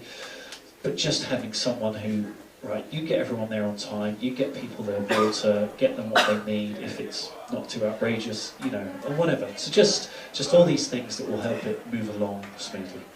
Really. Cool. Do you know, have you ever been to Hop Farm Festival in Kent? Just thinking about it. Oh, it's really lovely, really nice, chilled out, like really sort of like family vibe type one. Probably the only festival that I've been to where I haven't had piss thrown at me, which is always good. Just wasn't that sort of place, you know. It's quite nice. Bob Dylan headlines, so if you get him, that might bring in some people. Yeah, it was just really nice. It wasn't commercial in any way. There was no adverts for anything, or do you know what I mean? You weren't constantly being sold stuff. Or it was just nice. It was only 2 stages, and yeah, it was just friendly. Got nothing else to add. Thanks. Thanks. So that's everyone's festival experiences. My favourite festival is Glastonbury. I've been going every year for the past God knows how long, and that's because there's always something to do and you never get bored, and it's, you know, it's not like the stages stop and then that's it, everyone goes back to their tents and just gets pissed and more wasted and passes out. There's like always stuff happening, so you can go to the dance area, and or you can just go and chill out and find a load of hippies, or if you just fell over and landed somewhere, you'd have a good time. You know, it's just one of those places. So that's why I go back every year. So yeah. Any more questions? Yes, you. So I've got one. We talked a lot tonight about actually getting out there and gigging, but I've seen a couple of cases of bands. They've not played many shows, but they've recorded, they've got production, they've put out things like music videos, lyric videos, and stuff like that. But going back to the fact that I haven't really done many gigs, but they've got all this recognition off the back of these videos and stuff. What would you guys, how would you guys go about, like, if you're going to go down that route, like trying to get big online, as opposed to getting out there and doing it? Well, at some point, the band's going to have to play gigs to either promote a single, promote an album, or just basically because the record label says you're not playing enough gigs. So, rehearse. Yeah, if the online stuff is catching on, you know, people watching the videos on YouTube, or they're going to the website and watching the video, kudos, that's brilliant. But now's the time to get the gigs under the belt, because get your patter down, you know, get your thing down on stage, because if you're not much used to it because you haven't played many gigs, if you start playing festivals because you know you're being booked for these festivals on the back of your online presence and all that sort of stuff, and then you're thrown on stage, you're sort of thrown in, you know, into the creek without a paddle. So yeah, rehearse. I think, you know, for me the foundation of a great band ready for anything is a band that's rehearsed, a band that knows the set inside and out. You know, but I've built a career on building up a live set. You know, we're playing the physical element. You know, that for me is a big part of being creative and being on stage. So yeah, that's my answer. That would be right for radio, though. Yeah, I get. I say it's not really us, but like we've seen other bands that have got big online. Can I just pick up? I'm glad you asked that, actually. If I can just pick up on that. For a lot, so I mean, I promote over in Watford, and what I find myself telling bands again and again is your best friend is the M25. You know, because you've got 25 million people out there within reach of the M25, and it's a bastard driving it at 5 to get to the gig. Getting home is a piece of piss, of course, but which is great. But you've got all of those towns, all of those communities around the M25, and you know, people say to me, "Oh, we want to play the Barfly, the Purple Turtle, whatever the hell, all these gigs in London." Don't do it, because you're 150 quid out of pocket before you've left the house. Okay? They want 30, 35, 40, 50 people. And you've got to buy those tickets up front, you've got parking, you've got fuel, you've got all that bullshit to deal with. Work the M25, and then when you do a gig in London, you're equidistant from all of those people that you've played to around, from Croydon, through to Hatfield, through to Ealing, through to Southend. They could all come the same distance. That's where you go, and when you do a London gig, suddenly you find the dots have been joined up. Where the fuck did all these people come from? You know, because you've done those gigs. The M25, honest to God, is your best friend. If you don't want to go, if you can't afford to go touring over the whole country, if you haven't got management, use the M25. Use all of those places around. We've got representatives from some of these venues right here, right now. So find out the venues, Croydon, all of those places, you know, if they're 2, 3, 4 miles off the M25, use them. And then when you want to get that gig in London and you're shelling out money that you can ill afford, then at least you have... Make sure the money's not spent. You've spent the money in advance, because a lot of the venues around the M25 will not charge you to play there. I don't charge, I don't want you to bring 30 people. I just want a good gig. So work the M25. When you do get that London gig, you might find that all of those people are coming home to roost suddenly, and you've got an audience back. Brilliant. Well, yeah, that's a good point. So yeah, I mean, there's plenty of promoters in here that are, you know, based around the M25, as we are. So yeah, just mingle and chat and yeah, get in touch with them. So yeah, any more questions? Well, to anyone on the can I just panel go back here? to this guy's point? Yeah. You're saying there's a lot of bands, or you've seen bands that basically don't go out and gig, and I hate to call it the fast track to fame, because these days you can put a YouTube video out and someone can see it and all of a sudden they're the next big thing. I have to say I've done a bit of it myself. It's possible, and you have to sit back and plan meticulously.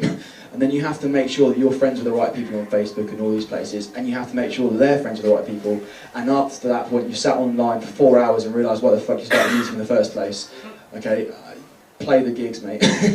You can do it, but there is absolutely no fun in it. I've worked quite a bit with Top Loader in the last few years, and I know that they'd played maybe 3 gigs before they got their deal, put the first album together, and then they're straight into the festivals. And they can all play, they can perform well together. And you know, I think you're taking a gamble. You know, it might be that your first 5 songs were great and the videos were awesome, but the label's going to want 11 tracks, and the festival's going to want you to play for half an hour, and you know, you get to the point. I've seen a number of acts on their first album tour, and they've got 11 songs, and that's it. And that's a 55-minute headline set, and I get a bit disappointed at that. And you know, Coldplay, one of them, Dido. I said it.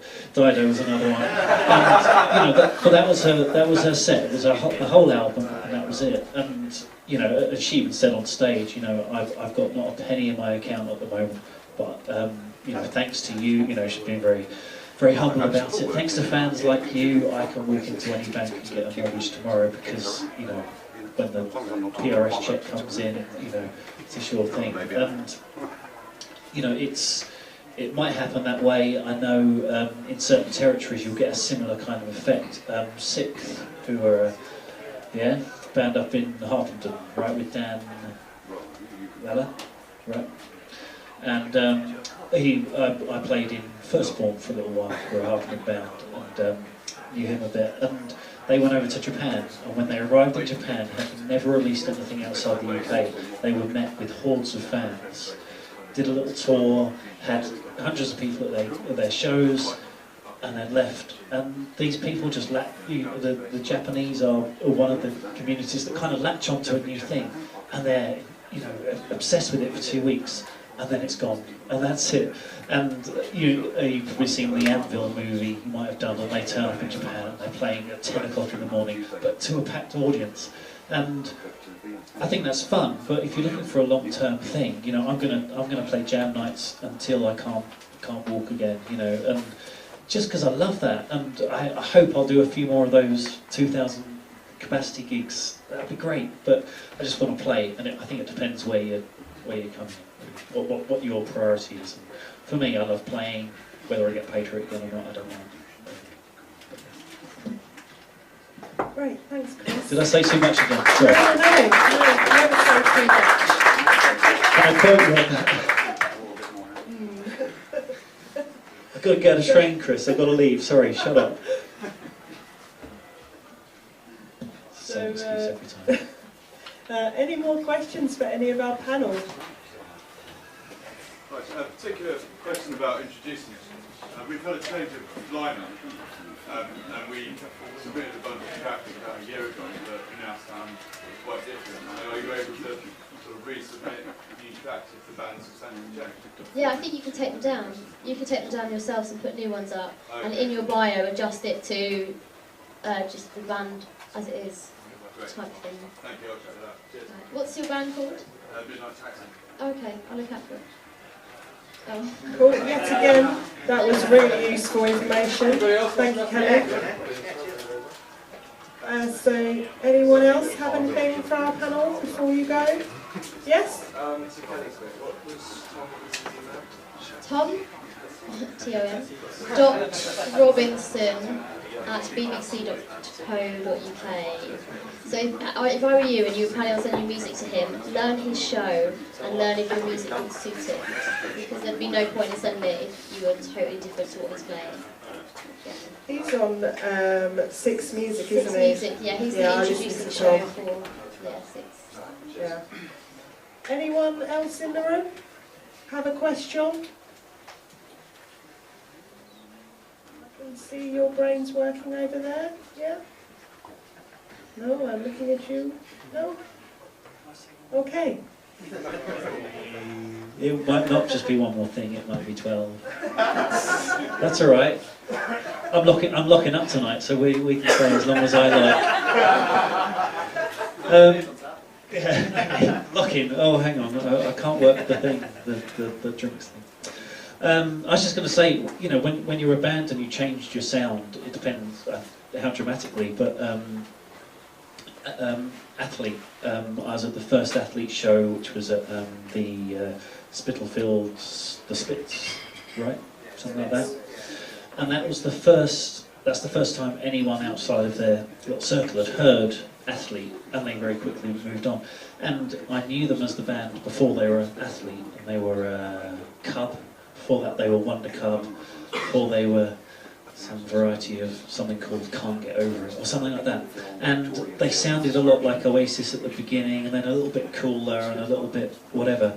And then the Athlete thing was a whole new invention, and they'd added Tim, the keyboard player, at that point. And if you're doing a complete rebrand with your sound, you might need to rebrand everything. You might need that new name, you might need whatever. So it depends how different that sound is. You know, is it just the next step as you'd expect with a band move from album to album, or is it a complete new vamp thing? Because you might have picked up some bad reputation, not necessarily that you're bad or that you're not nice, but just I'm not really interested in that sound. And someone, perhaps a whole crowd, would see that name again and go, oh no, I've heard them. They're not our kind of thing at all. When actually, the reality is you are, you know, but you haven't given the audience that opportunity to see you in that new light because they're already remembering, oh, they sound like Oasis, I'm not going to touch that. And yeah, so I think if you're doing a rebrand thing, it's worth a whole rebrand. Yeah, as you can say, mine's band. Were called Shadow Factory a couple of years ago. Ended up headlining the Crawford Arms a couple of times in Milton Keynes. They went for a total rebrand, changed the sound, and now they've been signed to the Artery Foundation alongside quite a few major people. If you are going to rebrand, if you are going to change your sound, really do consider changing everything, because it keeps you fresh, and those people that you've been emailing for ages and ages and ages that have already put you in the spam filter will turn around and go, new sound, new person, and actually have a look again. And I know Kaiser Chiefs, I don't know enough about them, but the lead singer, when they got the deal for Kaiser Chiefs, that was the third or fourth time that he'd been in front of the same record execs, you know, with a new project, with a new project, with a new project. So they know that they're meeting the Kaiser Chiefs today. The guy walks through the door, oh, it's you again. All right, go on then, let's hear what you've got. And it happens to be the thing, you know, if I've played on this stage here under, I think, about 7 or 8 different band names, most of which with the same 4 guys, and we're just doing something different. We're doing something fun, we're doing something serious, we're doing, you know, a little project, whatever it might be. And, you know, just keep at it. It might be that the thing that you're trying to do, you know, I'd love to sound like John Mayer, absolutely. I'd love to be able to play like that. I can't. and it's never going to happen. So I'll play this for a while. It might be that in 5 years' time I've started writing songs like James Blunt, who we all know and love, and all follow on Twitter. And that's the thing that works for me, you know. And you know, Steph with Gallows, you know, that had its time and it's done, and he's moving on to the next thing. And you know, your musical career will change and develop, you know, over the next 30, 40, 50, 60 years, and it, you know, you never know what's going to happen. And yeah, I would say. Brilliant. Thank you. Okay, we have a question. One more question. Right, so Chris, you mentioned jam nights, and Yeah. there's a way to like, network with musicians. Yeah. I wondered if you guys can tell me any jam nights, because I mean, there's always one that maybe is Where do you live? any jam nights in Hertfordshire or London. Or Okay. Where do you live? You live in Yeah, I live in Hertfordshire. Hertfordshire. Maybe in Kent as well. Kent, London. Kent's got an amazing acoustic scene in kind of jam scene. You can have like a Red Line and Gravesend, the Ivy, I think, in Sheerness is quite good. And then the towards the Medway area. Look up a guy called Richard De Silva on Facebook. He runs something in Chatham, a place called Poca Loco, it's called. A restaurant basically runs a jam night every Wednesday. They actually have like a bar room they set out. But Kent is phenomenal for the acoustic scene at the moment, is what I say. And for jams as well. Sorry, Rick. We do have a acoustic cafe here every Sunday as well, which is free entry, which is kind of a bit like an open mic jam night. That's been going like 10 years, 12 years, 15 Yeah, years. it's been going a long time. The Blue Angel, it's called. And, you know, it could be solos, it could be bands, it could be whatever. And I live up in Bedford now, and I think it's pretty much every night of the week up there. There's something in one of these pubs, and, you know, Monday night here, Thursday night there. And, yeah, you said it's networking, it's meeting people. It's great for getting your songs out there. And I remember seeing, you know, Jason Mraz, that one song, and I heard it like 5 years before I heard it on the radio. And there's this, you do have to keep at it with the same things and seeing what works. And obviously he's realised this song's good, and it just needs to get round to everyone before it gets picked up. So when you tour with a band, you hear the same set for too many nights in a row. But if you don't do that, and you start dropping songs off, but that's the best song. Only 700 people have heard it. You know, 35 people a night. You know, it's probably the same set. If you're really dedicated to this sound, to this band, it's probably a couple of years of touring the same set. You know, figuring out what songs work, but you've got to keep going. And I toured with Mohair for a while, who are a local Watford band, and it was the same songs when I first met them, and it was the same songs when we finished. And it's getting them out there. You know, you may have played them 700 times, but not enough people have heard it yet. And if it's something you really believe in, you're going to have to keep pushing it. I listened to Mohair like a billion times. Yeah, I love Mohair too. It's a shame that they're no longer I know. together. But I'd say the Spice of Life in London, which is just off Charing Cross Road, they do jam nights down there. They also do folk nights. So you've got West Londoners singing in Irish accents, which is really funny. And the Buffalo Bar in Islington. It's under the, as soon as you come out of Highbury Islington Station, directly on your right, underneath a pub called the Famous Cock, or as I like to call it, the Robbie Williams.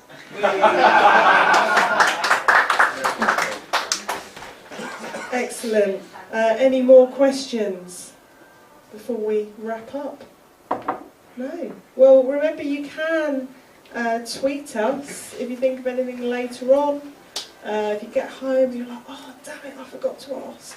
Just like drop us a tweet, and yeah, just hashtag Horn Rocks in there as well. Remember that, because we need to get that trending. Yeah, thank you all for coming, and yeah, I hope you can all take away something important, and I hope, yeah, our stories and experiences, yeah, will kind of help you on your way in the music industry.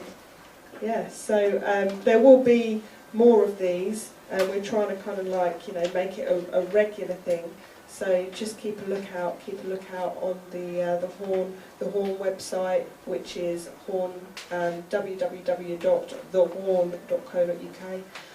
Also, you can check out juiceboxindie.com, add us on Facebook, add us on Twitter, and yeah, just keep up to date. And remember to support, you know, your local venues, your small venues, you know, like the Horn, and keep coming along to the gigs, you know, because especially the Horn, we've got so many great bands coming through here, so many touring bands.